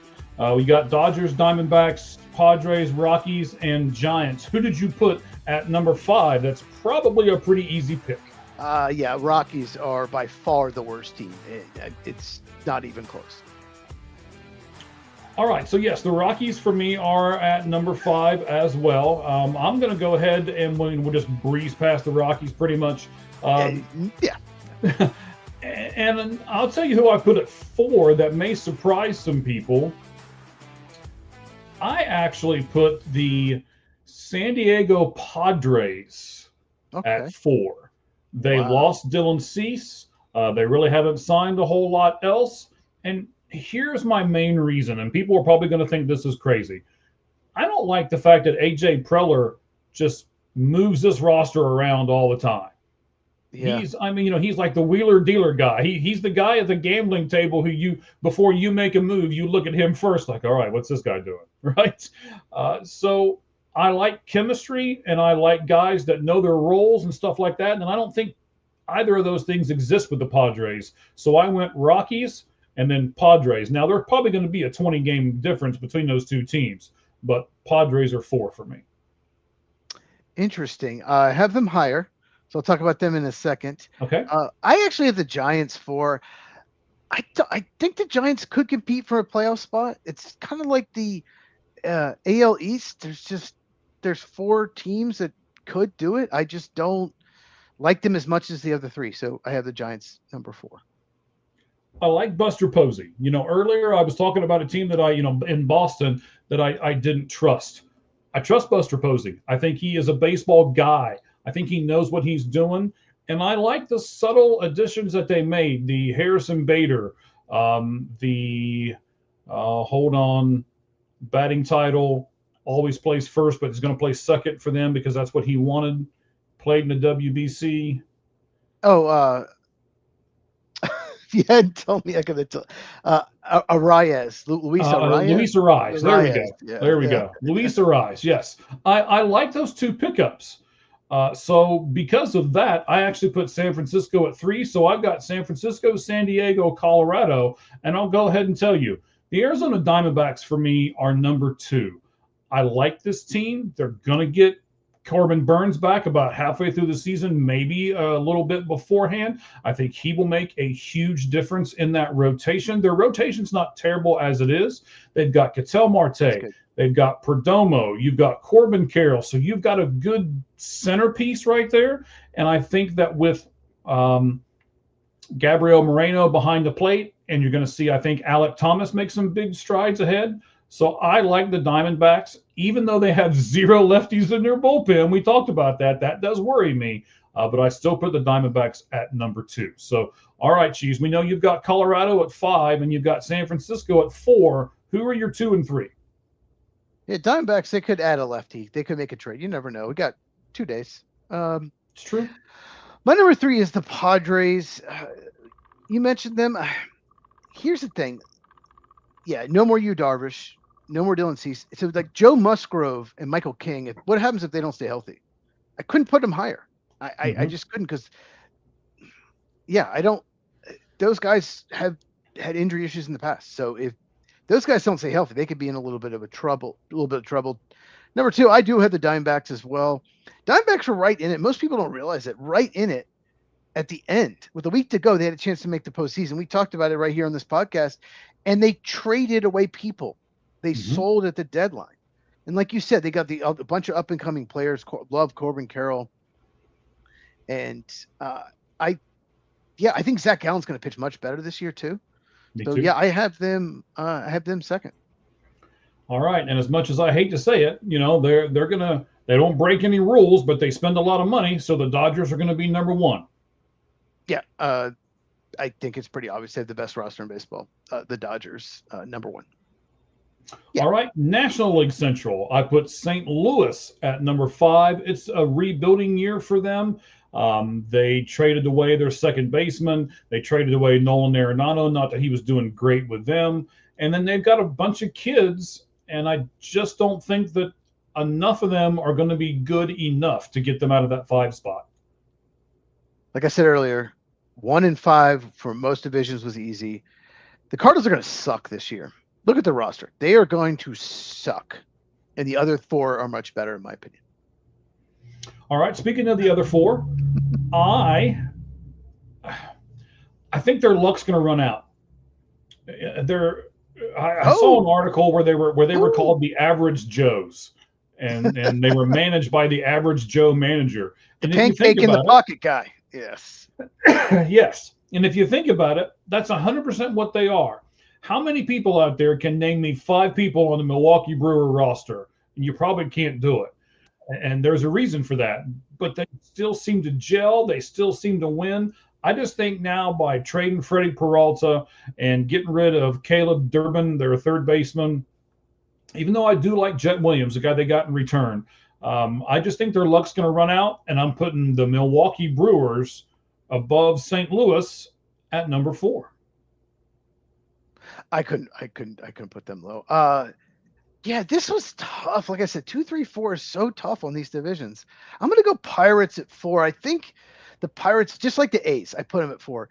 They're a year away. I think 2027, 28, it's going to be their year. I still don't love the lineup for Pittsburgh. The bullpen also scares me a little. So the Pirates, I love some of the young pitching. Paul Skeens amazing. They're going to win most of his starts probably.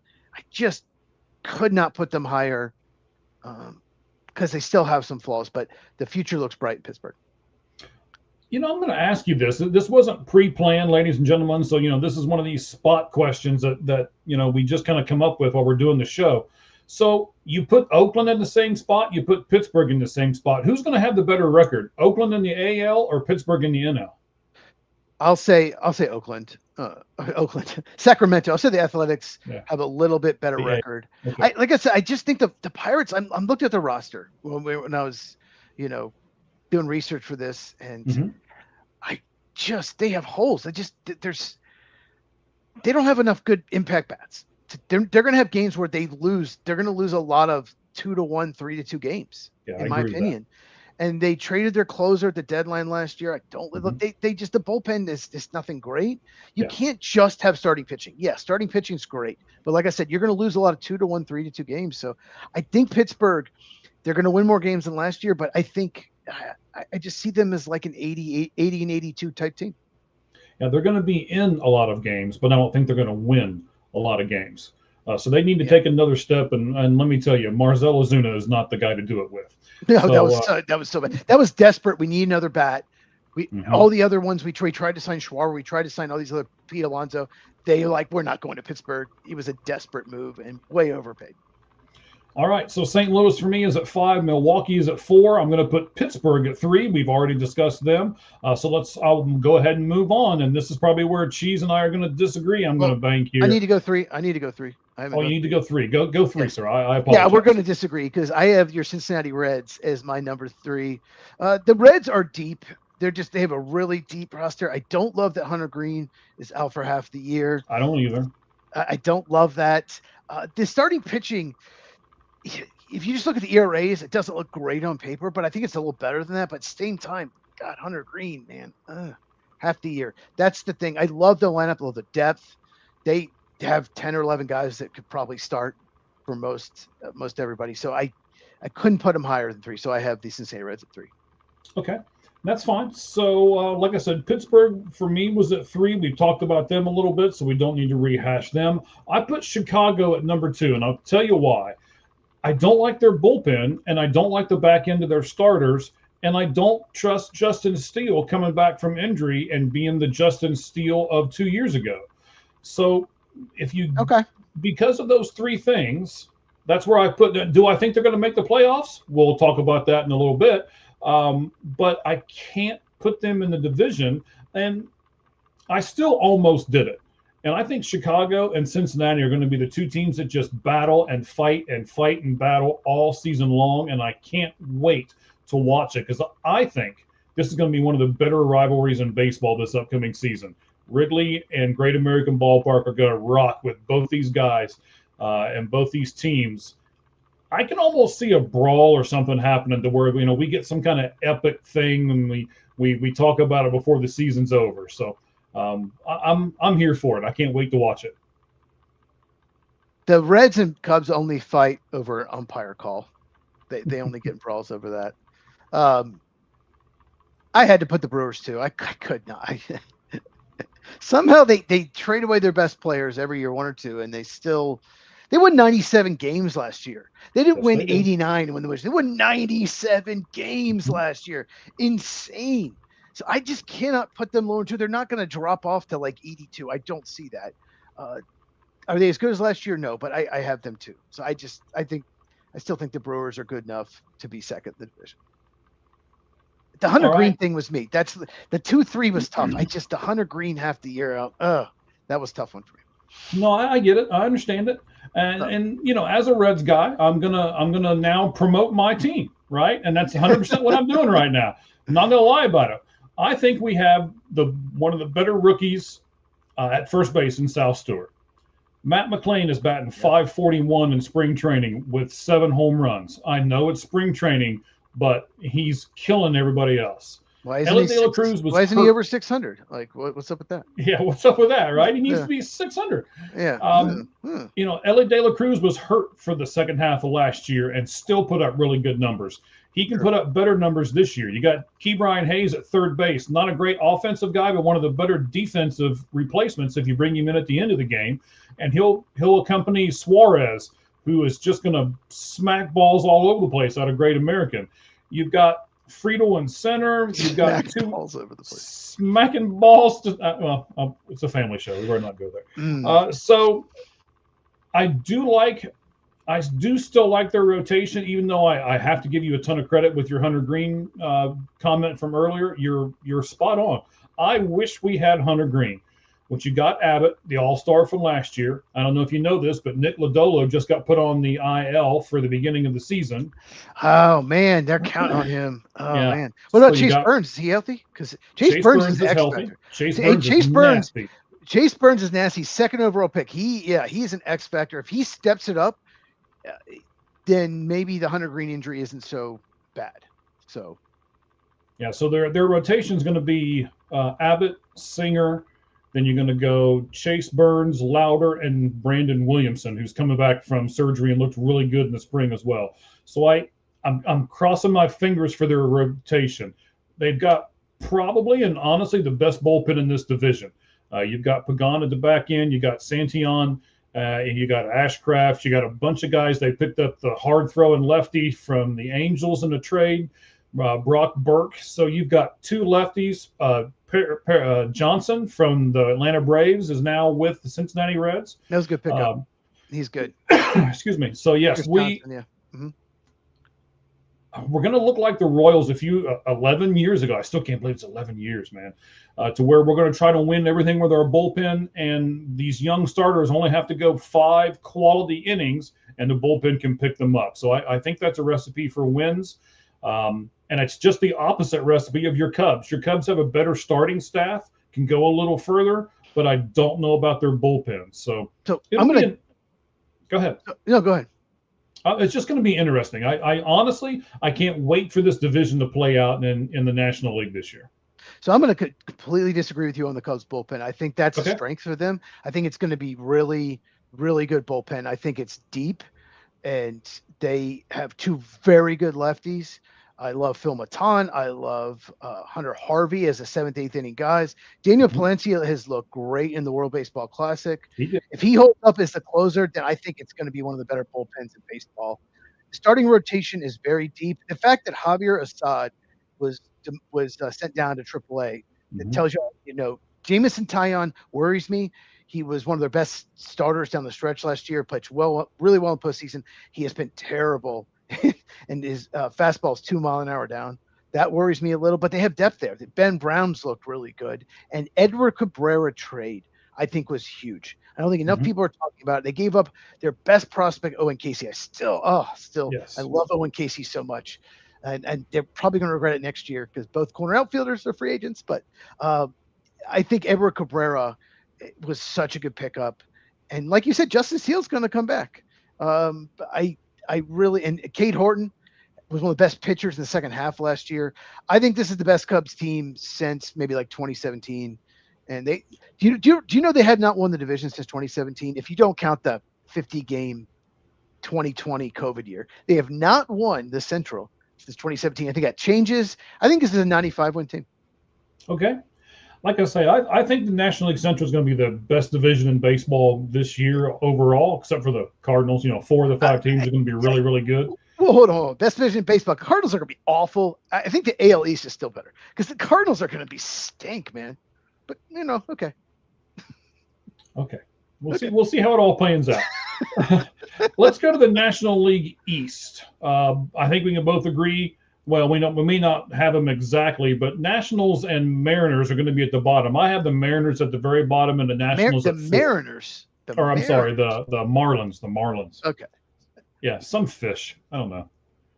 Yeah, I have Marlins 5th, Nationals 4th. The Marlins traded their 2 best pitchers. They don't even try. They don't even try to win. I just can imagine trying to being a Marlins fan at all every year. You're like, oh, maybe we have a shot. They actually won 79 games last year. They weren't like bad. They were right around 500.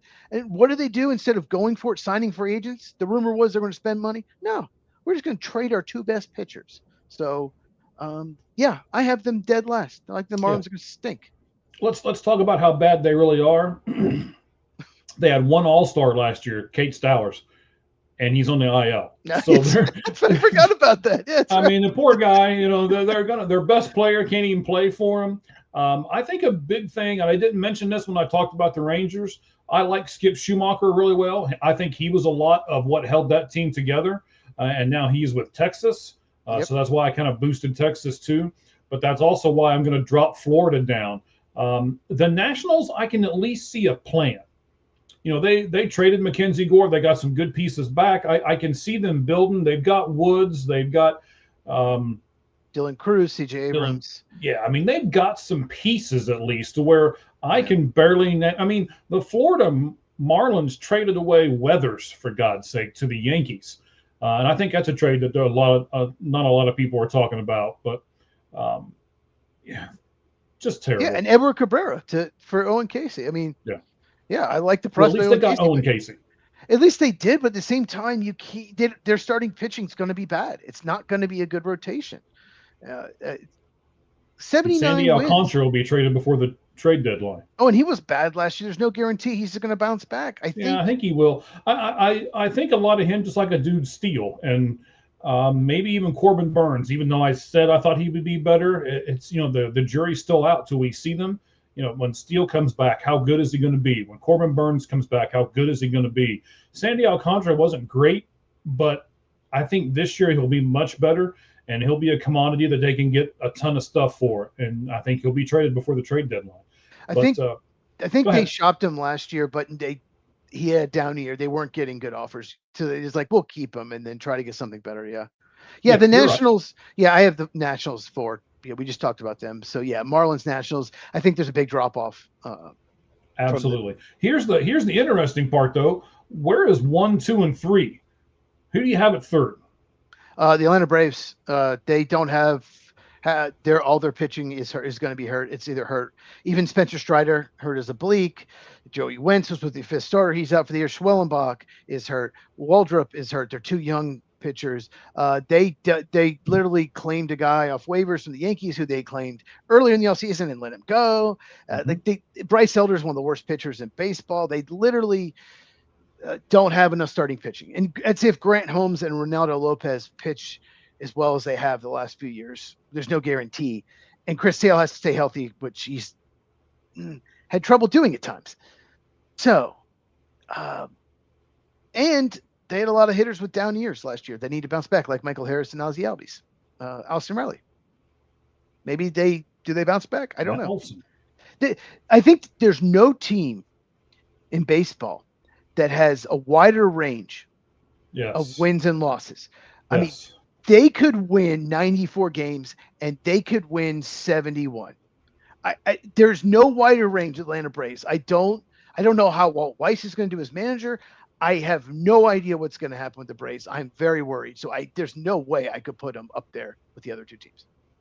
All right. So I put the Mets at 3 because I don't trust what the Mets are doing. I don't like their pitching staff. They got rid of Pete Alonso. Okay. So Francisco Lindor, I've never really liked as far as that part goes. So you got Beatty, who they're counting on, who I'm not sure they can count on. I mean, I don't like. I know they've got Juan Soto, but yeah, I don't know. I'll be doing a piece on Juan Soto on my other podcast that we do here on this channel as well. You'll see that in the next few days. But I just don't like this team. I don't like the chemistry. I think they play for the names on the back of their jerseys instead of the team name on the front of the jersey, and that never really bodes well. So I have the Mets at 3. I'll go ahead and tell you I have your Braves at 2, and I have them at 2 because I see some resurgence possibilities. I really think Ronald Acuna Jr. is going to come back. I'll have a spot. I have a bid on him here in the next week or so. I did some research on him. I think Matt Olson's going to come back. I think Austin Riley is going to do much, much better. So I Drake like Baldwin's that team. very good. Baldwin's very good. And Chris Sale is, to me, Chris Sale's the key.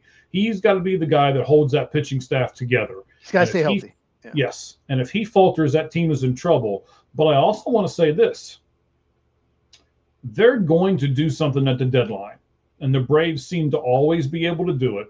They're one of the first teams that strike. They go out, they get what they need, and then they push through to the playoffs. So that's my prediction for them. I've got them in second place, and we'll see what happens. And Kim, their shortstop's hurt. He fell on ice, supposedly. Jurickson Profar is suspended for steroids. Mm-hmm. I mean, it's been an absolute disastrous last month for the Atlanta Braves. I wish I was as confident as you, but nowhere near. I think there's a big drop off between these top two teams. I'm gonna disagree with you on the Mets. Okay. I think the rotation's good. You got Freddie Peralta, David Peterson, Nolan McLean, a really good young rookie with great stuff. Clay Holmes, Cody Senga. I mean, that's a really good rotation. I think that's a strength for the Mets. Losing. No, his name just escaped me, to the Orioles, the first baseman. Alfonso. Pete Alonso. Yeah, that hurts, but they want him back, but at their price, because he's a terrible defensive player. But Brett Beatty. Brett Beatty could be a key in their lineup, but I like the Mets, but I don't even have them second. I have the Mets first. I have the Phillies second. Wow. I have the Mets actually winning the division because I think getting Freddie Peralta, I think, was big for them, getting that front end guy. So I have the Mets actually winning the division. I think it's close. I was back and forth on that. Philly's still a very good team. I don't think they did a ton to add. If If there's some move they did that I'm just not thinking of, let me know. They are kind of older. I mean, they re-signed Schwarber, but I think getting Nick Castellanos out the building helps. That always just get him the heck out of your locker room. Yeah. Adolis Garcia, they brought him in from Texas. They brought him in. I hope maybe he has a bounce back year, but yeah, I like the Phillies. I think the Mets have a potential higher ceiling. And the Phillies have one of the highest floors of any team in baseball. I'll say that. So Phillies 2, Mets, I actually have winning the division. All right. Very interesting. I'm surprised that we disagreed that much. So you had the Phillies, number 1. I do. I have the Phillies, number 1. I just like their team. I like Dave Dombrowski. I think if he needs to go make a move, he will. I like their bullpen. I like their starters. There is a couple of things that I don't like about them, but they're kind of Bryce Harper, I don't know what the relationship is going to be moving forward there with what was said in the offseason. It's either going to spark him and piss him off and make him do well, or it's going to tick him off and he's just going to pout. I don't know which one he's going to get. Well, let me ask you this. Do you like their lineup after the first 3 guys? Like their 4 through 9, the lineup is just okay to me. I don't see anyone that's like really I'll just say this: the Cubs, for example, the Braves, they have 6 or 7 guys that could be all-stars. I don't see that Phillies lineup being super deep after like Bryce Harper and Kyle Schwarber and Trey Turner. Like, I don't love the rest of their lineup. I think it's not bad. It's just a bunch of, above average type players. That's the thing that worries me about the Phillies, why I couldn't put them first. But you're right. The starting pitching is terrific. Christopher Sanchez, he's absolute stud. Right, and they they just extended him. Great move for them.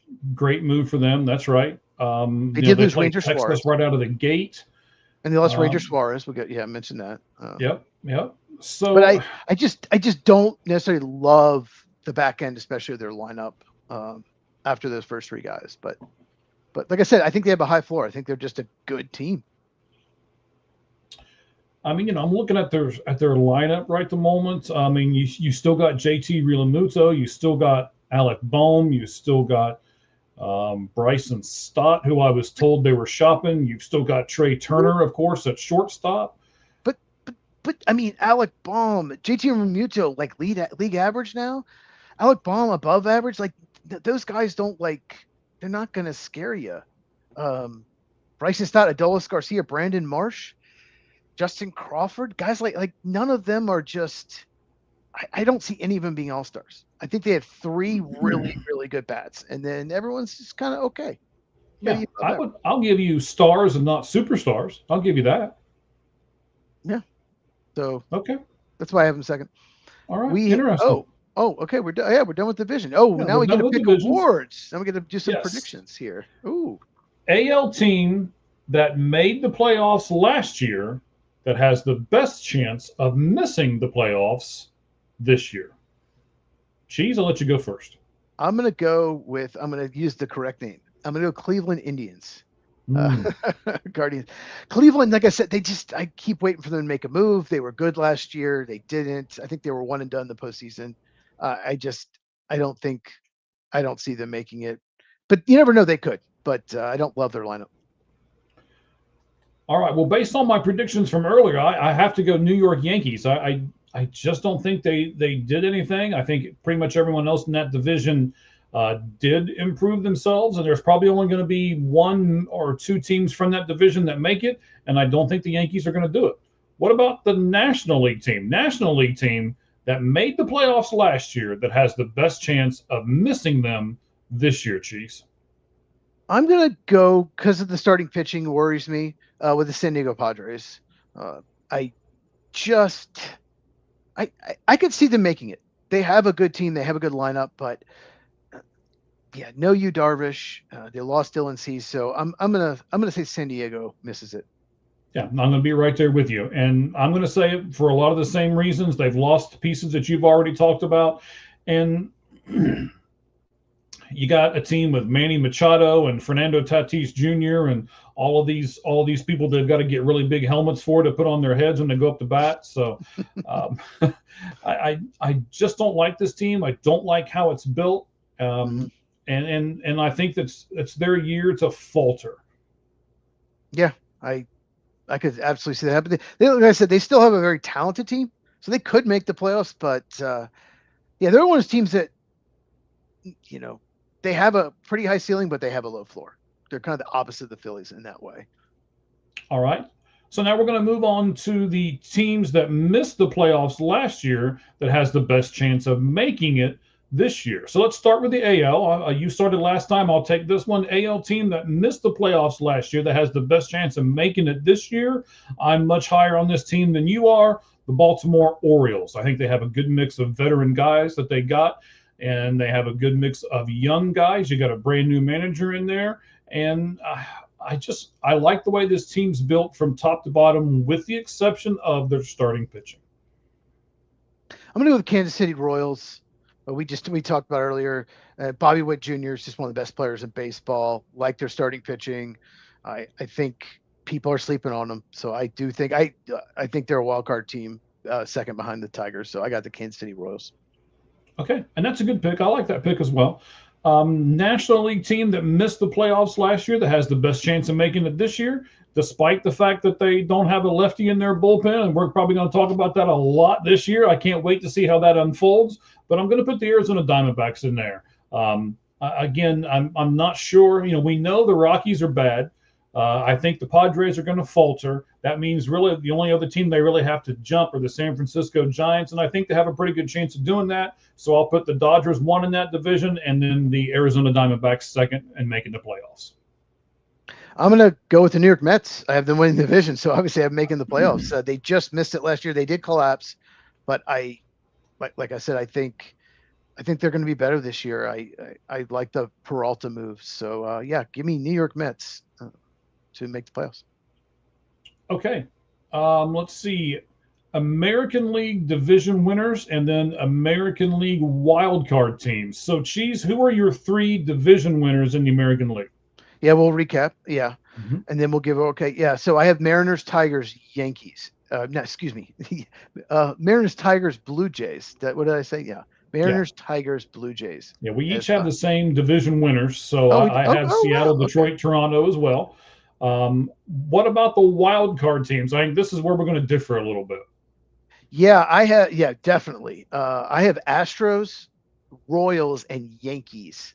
I know you don't have the Astros or Yankees. So yeah. So I have Mariners, Tigers, correct. Blue Jays, Astros, Royals, Yankees as my 6 American League playoff teams. Okay, so we'll just do all 6 here. My 6 would be, the division is Seattle, Detroit, Toronto, same as you. But my wild card teams, we have Kansas City in there, but I have Baltimore and Texas. Okay, Rangers. Okay. Yeah, it'll be interesting to see who all plays out here, and we'll revisit this later on, guys, when it gets closer to the playoffs and we can make fun of each other. So that's the AL division winners and the AL wild card. I'll definitely say it. Yeah, I'm sure you will, sir. And then let's go National League division winners and National League wild cards. Who's your division winners, Chiefs? The Dodgers, Cubs, and Mets. I think Dodgers only one we agree on. So Dodgers, Cubs, and Mets are the division winners. My wildcard teams are the Phillies, Brewers, and Reds. So 5 of the same 6 teams as last year. The one difference is I have the Mets in, the Padres out. So pretty close to last year. All right.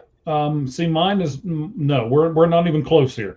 So I've got Philly, Cincinnati, and LA as far as division winners go. And the wild card teams would be Chicago, Arizona, and San Francisco. Oh, you have San Francisco. Okay, we have 4 of the same 6 teams. Just okay. You have San Francisco in there. Interesting. Yeah, I do. I really like Buster Posey, and if you look at it, I've got Dodgers, Diamondbacks, Giants, all from the same division, all 3 going in. I have Cubs, Brewers, Reds, again, all making it. So. All right. So now let's start narrowing this down. American League Championship Series teams. There's only 2. I have Seattle, Toronto. Who do you have coming out of the American League? I have one of those teams. I have the Mariners also, But I have the Tigers. So I have Mariners, Tigers in the ALCS. And All right. NLCS is next. I'll go first this time. Okay. And I, LCS, go ahead. I have the Dodgers and the Phillies as a wild card. I got to pick a wild card team, Hmm. not a division winner. So I have Phillies, even though they didn't win the division, I have them as a wild card making it. So I have Dodgers and Phillies in the NLCS. That was the NLCS, I believe, 2 years ago. Yeah, so I've got a matchup of the initial round of the playoffs this past year as the National League Championship teams. I have Cincinnati and Los Angeles making it to represent the National League there. Yeah, you love these Reds. You love the Reds this year. I do. I do. I think they're going to do it. I know. I'm crossing my fingers and I've got my Homer cape on, but we're going to do it. How Okay. about the AL winner? Who's going to win the American League Division, Chiefs? I'll take the Mariners. I think they're just absolutely loaded. So I'll take Seattle Mariners as the AL winner. Okay, and I'm going to do the same thing. I think Seattle is going to win the AL. I know you're not going to pick my NL winner, so go ahead and tell me who your National League winner is going to be. I'm gonna take the Dodgers. I hate to do it. I don't want them like any team, but they're just absolutely loaded. I just can't not pick them to win the NL. So I have Dodgers versus Mariners in the World Series. Who's your NL winner? So I've got Cincinnati. I may as well go all the way, right?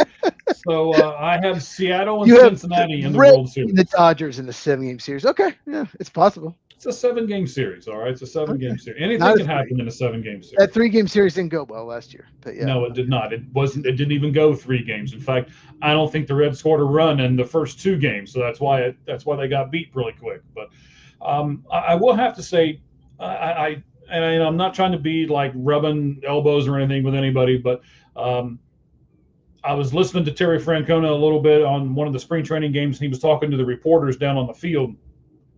I was able to get pretty close. And he said, I told them to remember what it felt like to pop champagne in Milwaukee when we got to the playoffs. But I told them to remember how terrible it felt 3 days later when we lost and were just kicked out of the playoffs. So hopefully he can get them to do that. There's no other professional sports teams that celebrates every little thing. We clinched the wild card, we clinched making playoffs, we clinched the division, we won this series. Like there's so much champagne. Like it just like, okay, do we really have to celebrate everything? NFL teams don't do that. They're like, okay, cool, yeah, we won the wild card round, we go to the division round. Oh, we won the division round. We go. Yeah, but But don't you think it's 162 games. Your yeah, NFL guys play 17. true. It's just I just to the celebration, the champagne, all that. Just so it's just like every single time Yeah, somebody I is will like give you it's a little over the top. a I'll give little you over that. the top, and they're like, and then they're given like Mick Ultra or Budweiser, and they have to stand there and the camera holding it. And it's just like, no, Yeah. no one drinks that because it tastes like shit. No one drinks Right. With the goggles on and that. everything Yeah. else, right? Yes.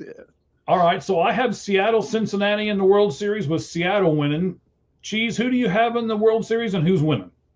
I have the Dodgers and the Mariners, and I'm picking the Dodgers. I can't not pick the Dodgers. They're the best team in baseball. I hate it, but they're going to win. You know it. There's like a 50% chance right now they're going to win the World Series. I'm counting these 50%. So I'm predicting the Dodgers win the World Series. Okay. Let's go with individual awards. You happy about that? Let's go with individual awards. Um, Rookie of the Year in the AL. You wanted me to put 3. I'm not sure about all 3 of these guys, but I went ahead and did 3. Who are your 3 guys? Yeah. So the reason I want to do 3 is I don't think I've ever seen a better rookie class than this year. It's true. Especially in the National League. There's 7 or 8 guys that could have probably won it last year. It was weak last year. It's just it's insane. So that's why I want to do top 3. So my number 3 for American League is Trey Savage of the Blue Jays. I think he's a little hurt right now, but he was so good in the He did go on postseason the last IL year. today. He did okay. Yeah, shoulder. But even so, I had to put him in the top 3 because he's got great stuff. But pitchers typically don't win it. The voters for that award, for whatever reason, typically favor hitters. So I couldn't put him higher, but I have him 3. All right. So my third is you need to help me here. Samuel Is it Basello, Basallo? Basello, sure. Yeah, For whichever the one it is. Baltimore Orioles, yeah. Baltimore Orioles guy. Yep, I have him as third, and then your guy Trey Savage, I put him at 2. So Okay. we'll see who's your 2, and then we'll do 1. Carter Jensen of the Royals. I have him number 2. Oh. I think he's just an absolute beast, and what a third round pick.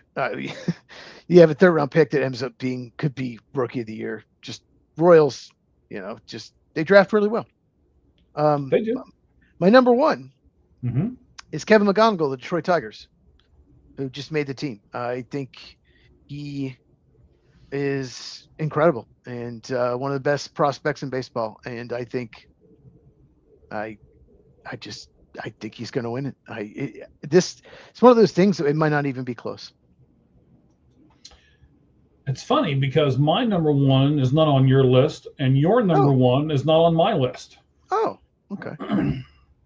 So I believe in a guy really hard, and I think because he plays for a lesser team, it's going to make his stats shine even more as long as he stays healthy.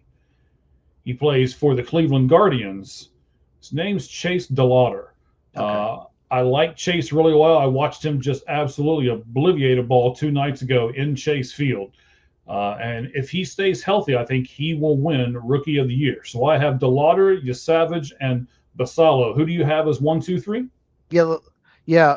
Chase probably would have been like 5th or 6th on my if I did longer, if we did top lights out list for that. But yeah, I have Trey Savage, Blue Jays, Carter Jensen, Royals 2, and number 1 Kevin McGonigal for the Tigers. He just obliterated AAA last year, or the minors in general. And he, I honestly was thinking about putting Carter Jensen first, but when I saw McGonigal made the team at spring training, I'm like, he's got a whole year. I think he's going to win it.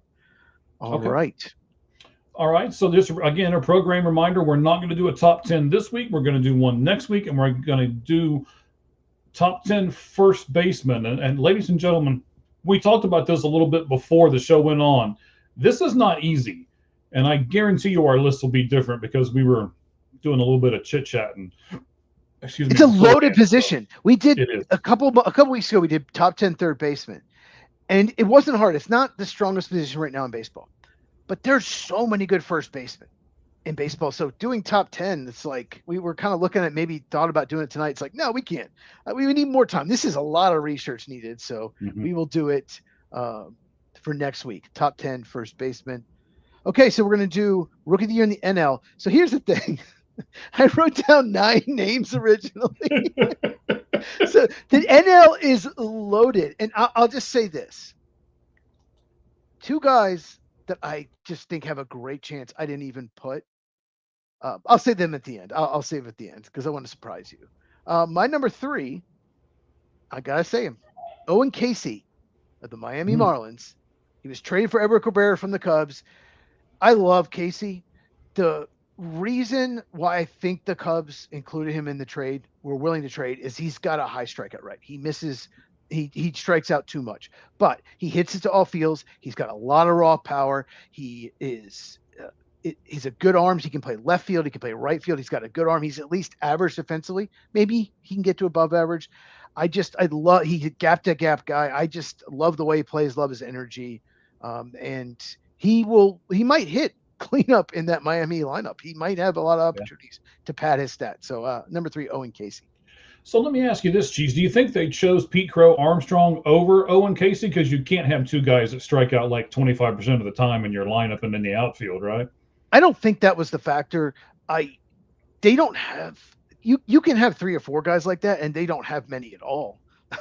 Honestly, after PCA, it's the Cubs' philosophy. PCA is different because of his stolen bases, because of his raw power, because of his defense, elite defense.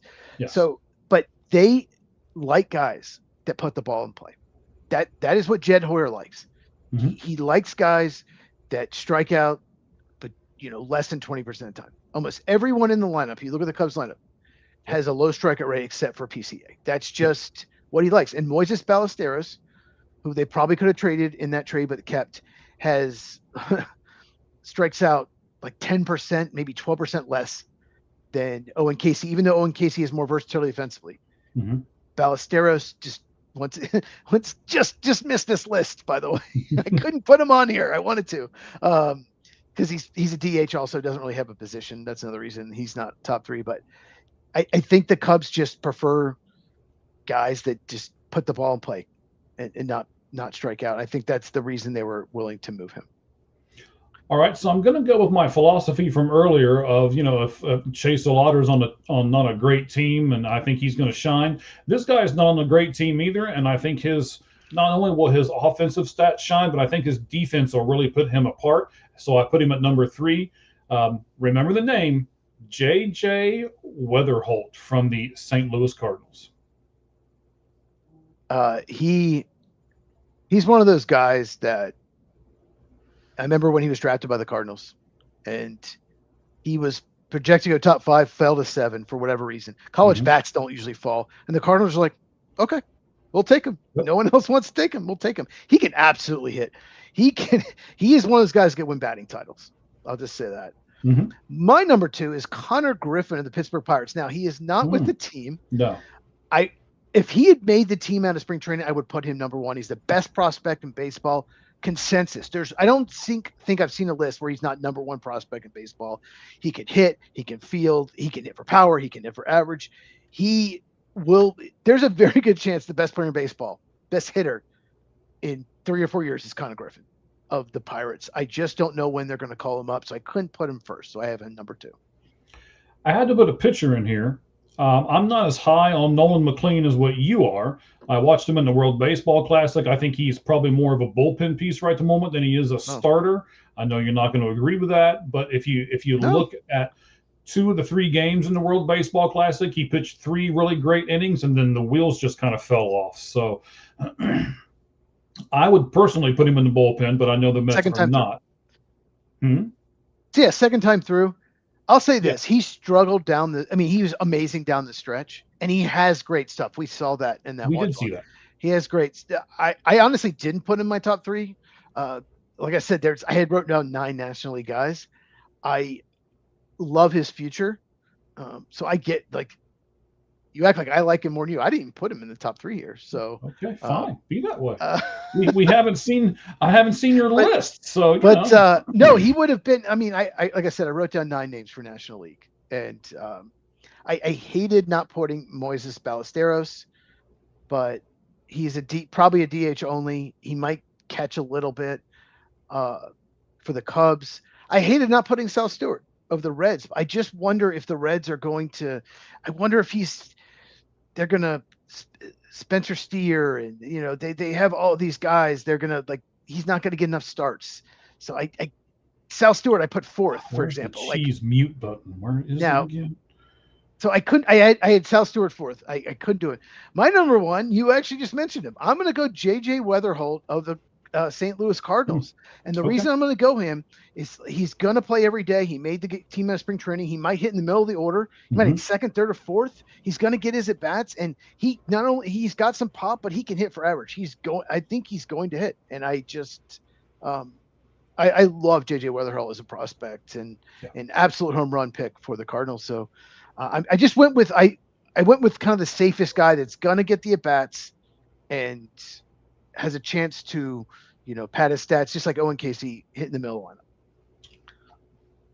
Well, I can't believe you said you're going with a guy who is going to get the at-bats, and you didn't put Sal Stewart on this list. Sal Stewart, sir, is going to get his at-bats, trust me. And well, you heard what I said. They have so many guys, he might sit out some. I'm just saying. I don't know how they're going to use him. Yeah, it's okay. So I'll give you. They do have, Lowe just made the roster of first baseman. You got Suarez. Steer, first baseman. Sal Stewart, first base, third. Steer can play outfield. Steer can play second.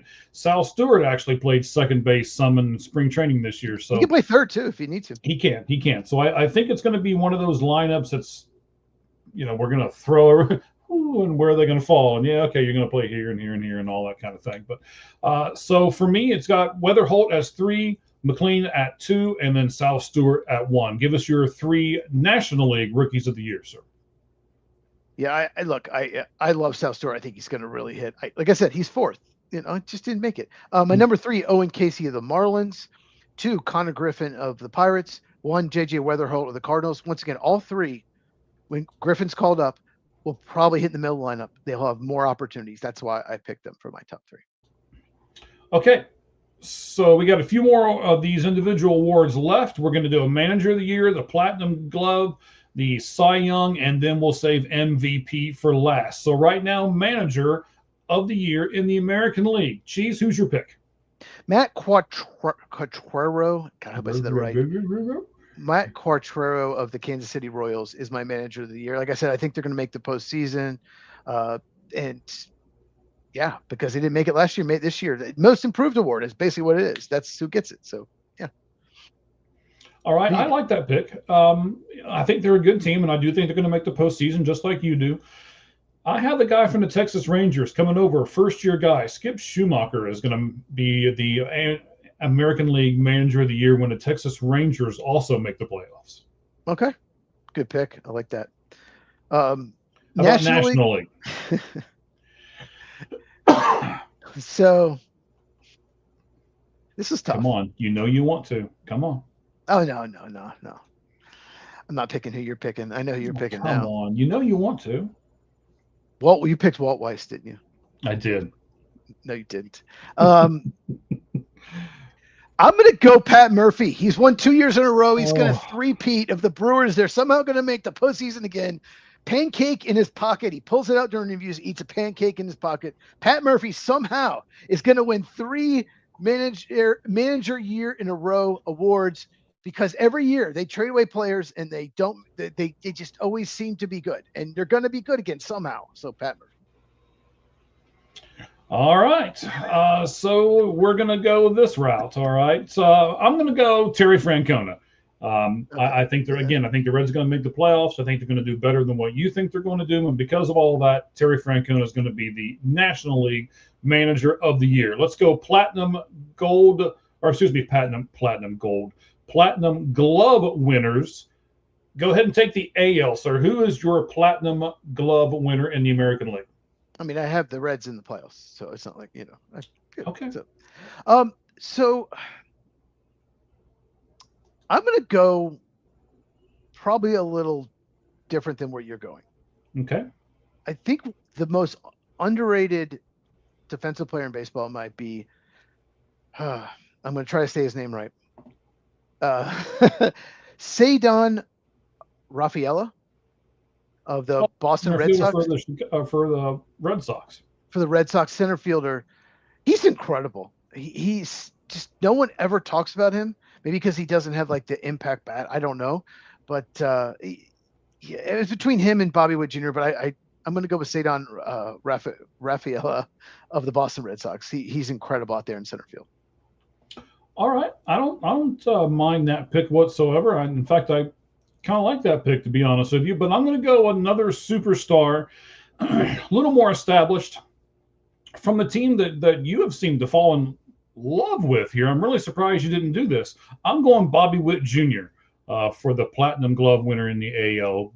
Premium position at shortstop, a guy who can make all of the plays and make most of them look pretty easy. Bobby Witt Jr., Kansas City Royals, Platinum Gold Glove winner in the American League. How about your National League guy? Who are you going to go with there?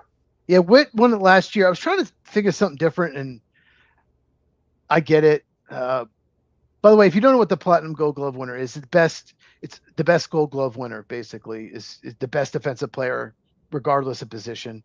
And center field's a premium position, too. It is. And so I'm picking another center fielder. I'm going to go with Pete Crow Armstrong of the Chicago Cubs. I think Fernando Tatis Jr. winning it last year was an absolute joke. He's a very good right fielder, but compared just defensive runs saved, outs above average, come on. I don't know how that he won it. Like even Ke'Bryan Hayes should have won it. Like Nico Hoerner, all of them were better to me at their position than Fernando Tatis Jr.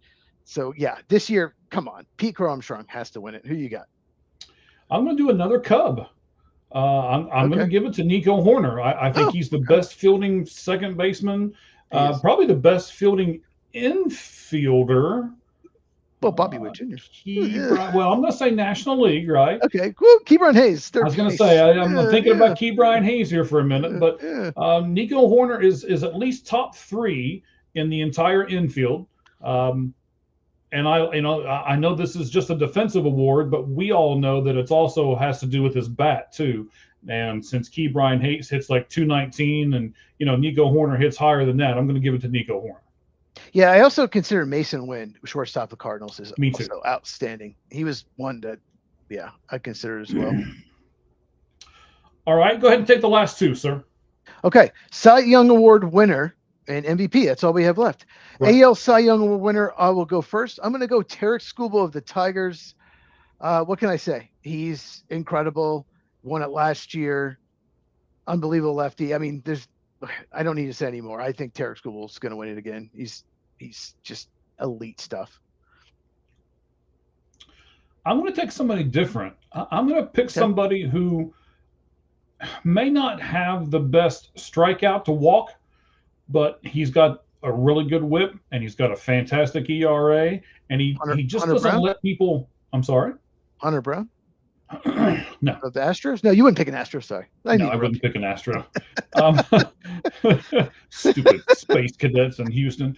Anyway, I'm going to go Seattle. And I'm going to go Brian.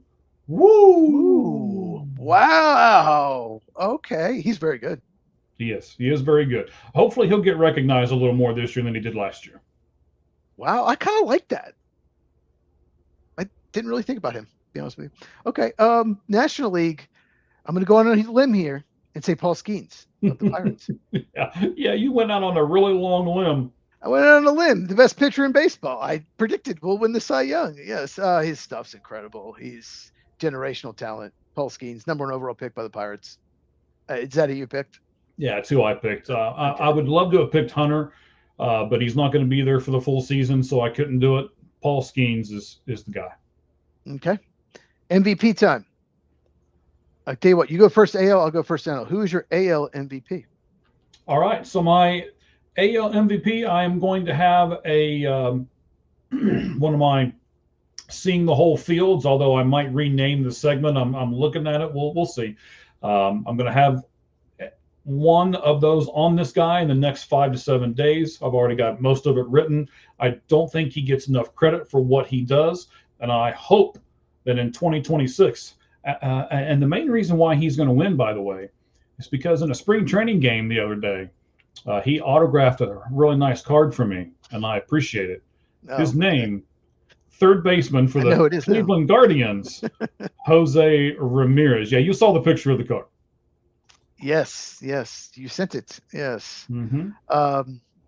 Yeah, no bias there.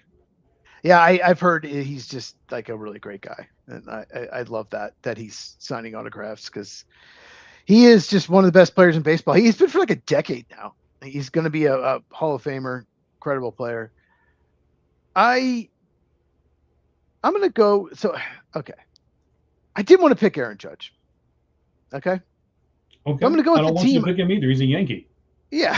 So I'm going to go with the player, the team I've talked up a lot. You mentioned you picked him for the Platinum Board. I'm going to go Bobby Witt Jr. Yeah. Shortstop Royals. I think he's going to multiple MVPs. As long as the Royals make the playoffs, he's going to be right there. I think he's going to have a monster season. And even though I didn't pick him for Platinum Award, I could absolutely see him winning MVP. So that's my pick. National League, I'm going to go on a limb, just like I did with Cy Young, and go Shohei Ohtani of the Los Angeles Dodgers. Look, he pitches and hits. He's going to win. I hate that. I think it should be separate. I think you should take away the pitching and the hitting. But, the voters don't do that. But if he stays healthy, he's going to win it. I mean, it's just that's what's going to happen. And it's a shame. But, yeah, Shohei Ohtani. And judging by your reaction, you do not have Ohtani. No, because you should know this already, and most of our fans should know this already. I can't stand him. He's ruining baseball along with the team that he plays for. He likes to bet a pit, maybe. Well, yeah, him or someone close to him does. We don't really know, right? I'm gonna go Elly De La Cruz. Wow. Partially because I want to win, and partially because that's one of the only people that I think can beat Shohei Ohtani. He's on, him and Ronald Acuna Jr. I almost picked Ronald Acuna Jr., to be honest, because I believe he is going to have a big bounce back year this year. So I went a little safer than Ronald Acuna and decided to go with Elly. So for me, National League MVP, it will not be Shohei Ohtani. It will be Elly De La Cruz. I hope so. I just don't think the Braves are good enough for Acuna to win. I hope so. I hope it's not Ohtani, but if he stays healthy, I don't see how the voters won't pick him. They just love him for whatever reason. Yeah. So, all right. Is that it? That's it, man. I know we want to keep going because we want to talk more baseball and we want to get all this stuff out there. That is it. Individual awards, team awards, man, we're going to be able to look back on this and probably make fun of each other. And most of this stuff's probably not going to come true for either one of us because that's the way this works for us. If the Reds have a bad year, yeah, you won't want to look back at this. No, I will not. You went big on Reds, Orioles. I went big on Royals and Mets. I think that was the teams we probably differed on. Although I think you like the Royals though, but I do. I love the Royals. I did a lot of spring training stuff with them this year. I'll shout out Surprise Stadium. That's where they played their spring training games at, along with the Texas Rangers. They did a really good first responder discount, and I got tickets really nice, really cheap, and they really respect us. So I went to a lot of their games too. I went to the Reds games more, but definitely the second place I went was Surprise Stadium. I'll shout them out and give them a good thing for the 4 people who are still listening to this podcast. I mean, there's more than that. Yes, there's a lot more than that actually. There is. There really is. I can see the numbers. There's a lot more than that. There's more than that just on my X. So yes, we've been leading X for the majority of the day, or the majority of the time we've been doing this. So we really appreciate each and every one of you. Cheese, hit us with your socials, buddy. Tell us where they can find you.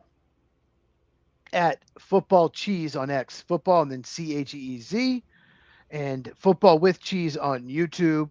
I do at least one video a day during the week for the most part. Usually do about 5 videos a week. As we get closer to draft, I'll do probably one a day. So if you're a big draft fan, big NFL fan, make sure you subscribe at Football with Cheese.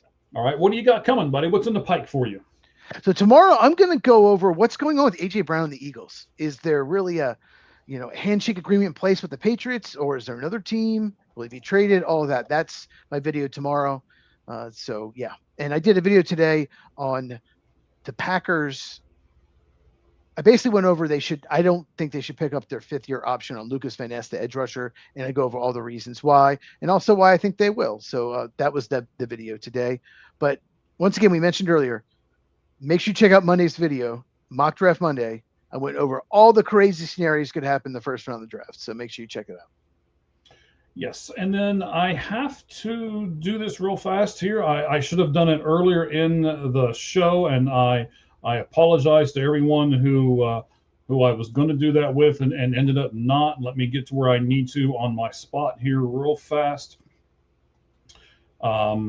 We have got a giveaway going on right now. We got a brand new show on All Gloves Off Sports Media. Not only are Ricky and Roger doing the Red Hot Reds, but they are beginning to cover the minor leagues as well. And they're doing that show on Mondays. And we are teaming up with the Hit Machine on X. And he has gifted us an autographed, signed, 1 of 499 Reds prospect card. And you can go over to their spot and see a better picture of it. I told you earlier that I knew how to get certain things on here, but I couldn't figure out how to get the picture over here. So that's totally on me. And then we're going to be doing it for the next month or so. So, we're going to do it until May the 4th, because, May the 4th be with you. And we're going to give it away on that particular day. All you have to do is follow the Hit Machine on his X account, follow the Red Hot Reds on their X account, and that's it. Nothing hard, nothing complicated, and you will be entered into the drawing for that free Reds minor league card. Go over to Red Hot Reds on X. There's a picture of it. There's a picture of it on our X account as well. That is All Gloves Off SM.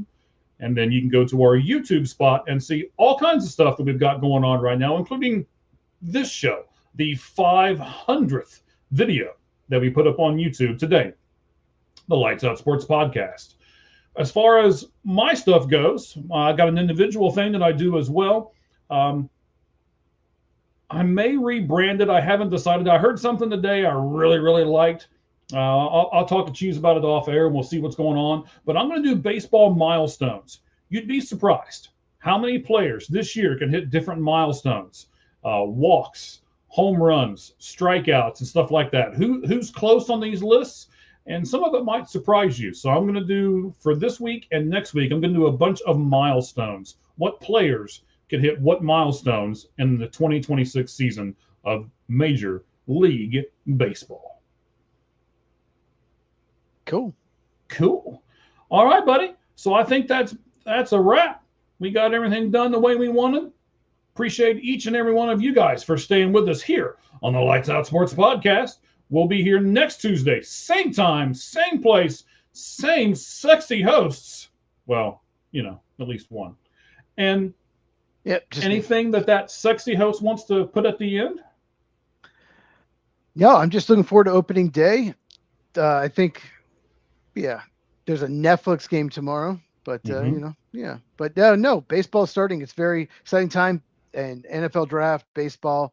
Yeah, love the spring in sports. Great time to be a sports fan. And right, we will have a big NFL draft special in about 3 weeks or so. So be watching for that. We'll give exact dates soon. 29 days to the NFL draft. Yes. It'll be the longest 29 days of the year for me, at least. All right, buddy. Sounds good. Hey, thank you for coming on with us. And thank each and every one of you for joining us right here on the Red Hot Reds. Nope, the Lights Out Sports Podcast. Red Hot Reds. Oh, Red Hot Reds. What? All the baseball's on fire in the background. And I'm just, I'm warming up to it. I'm putting my hands up here. Ooh, okay. Well, I'm not cold in Arizona. We all know that. But. Nope.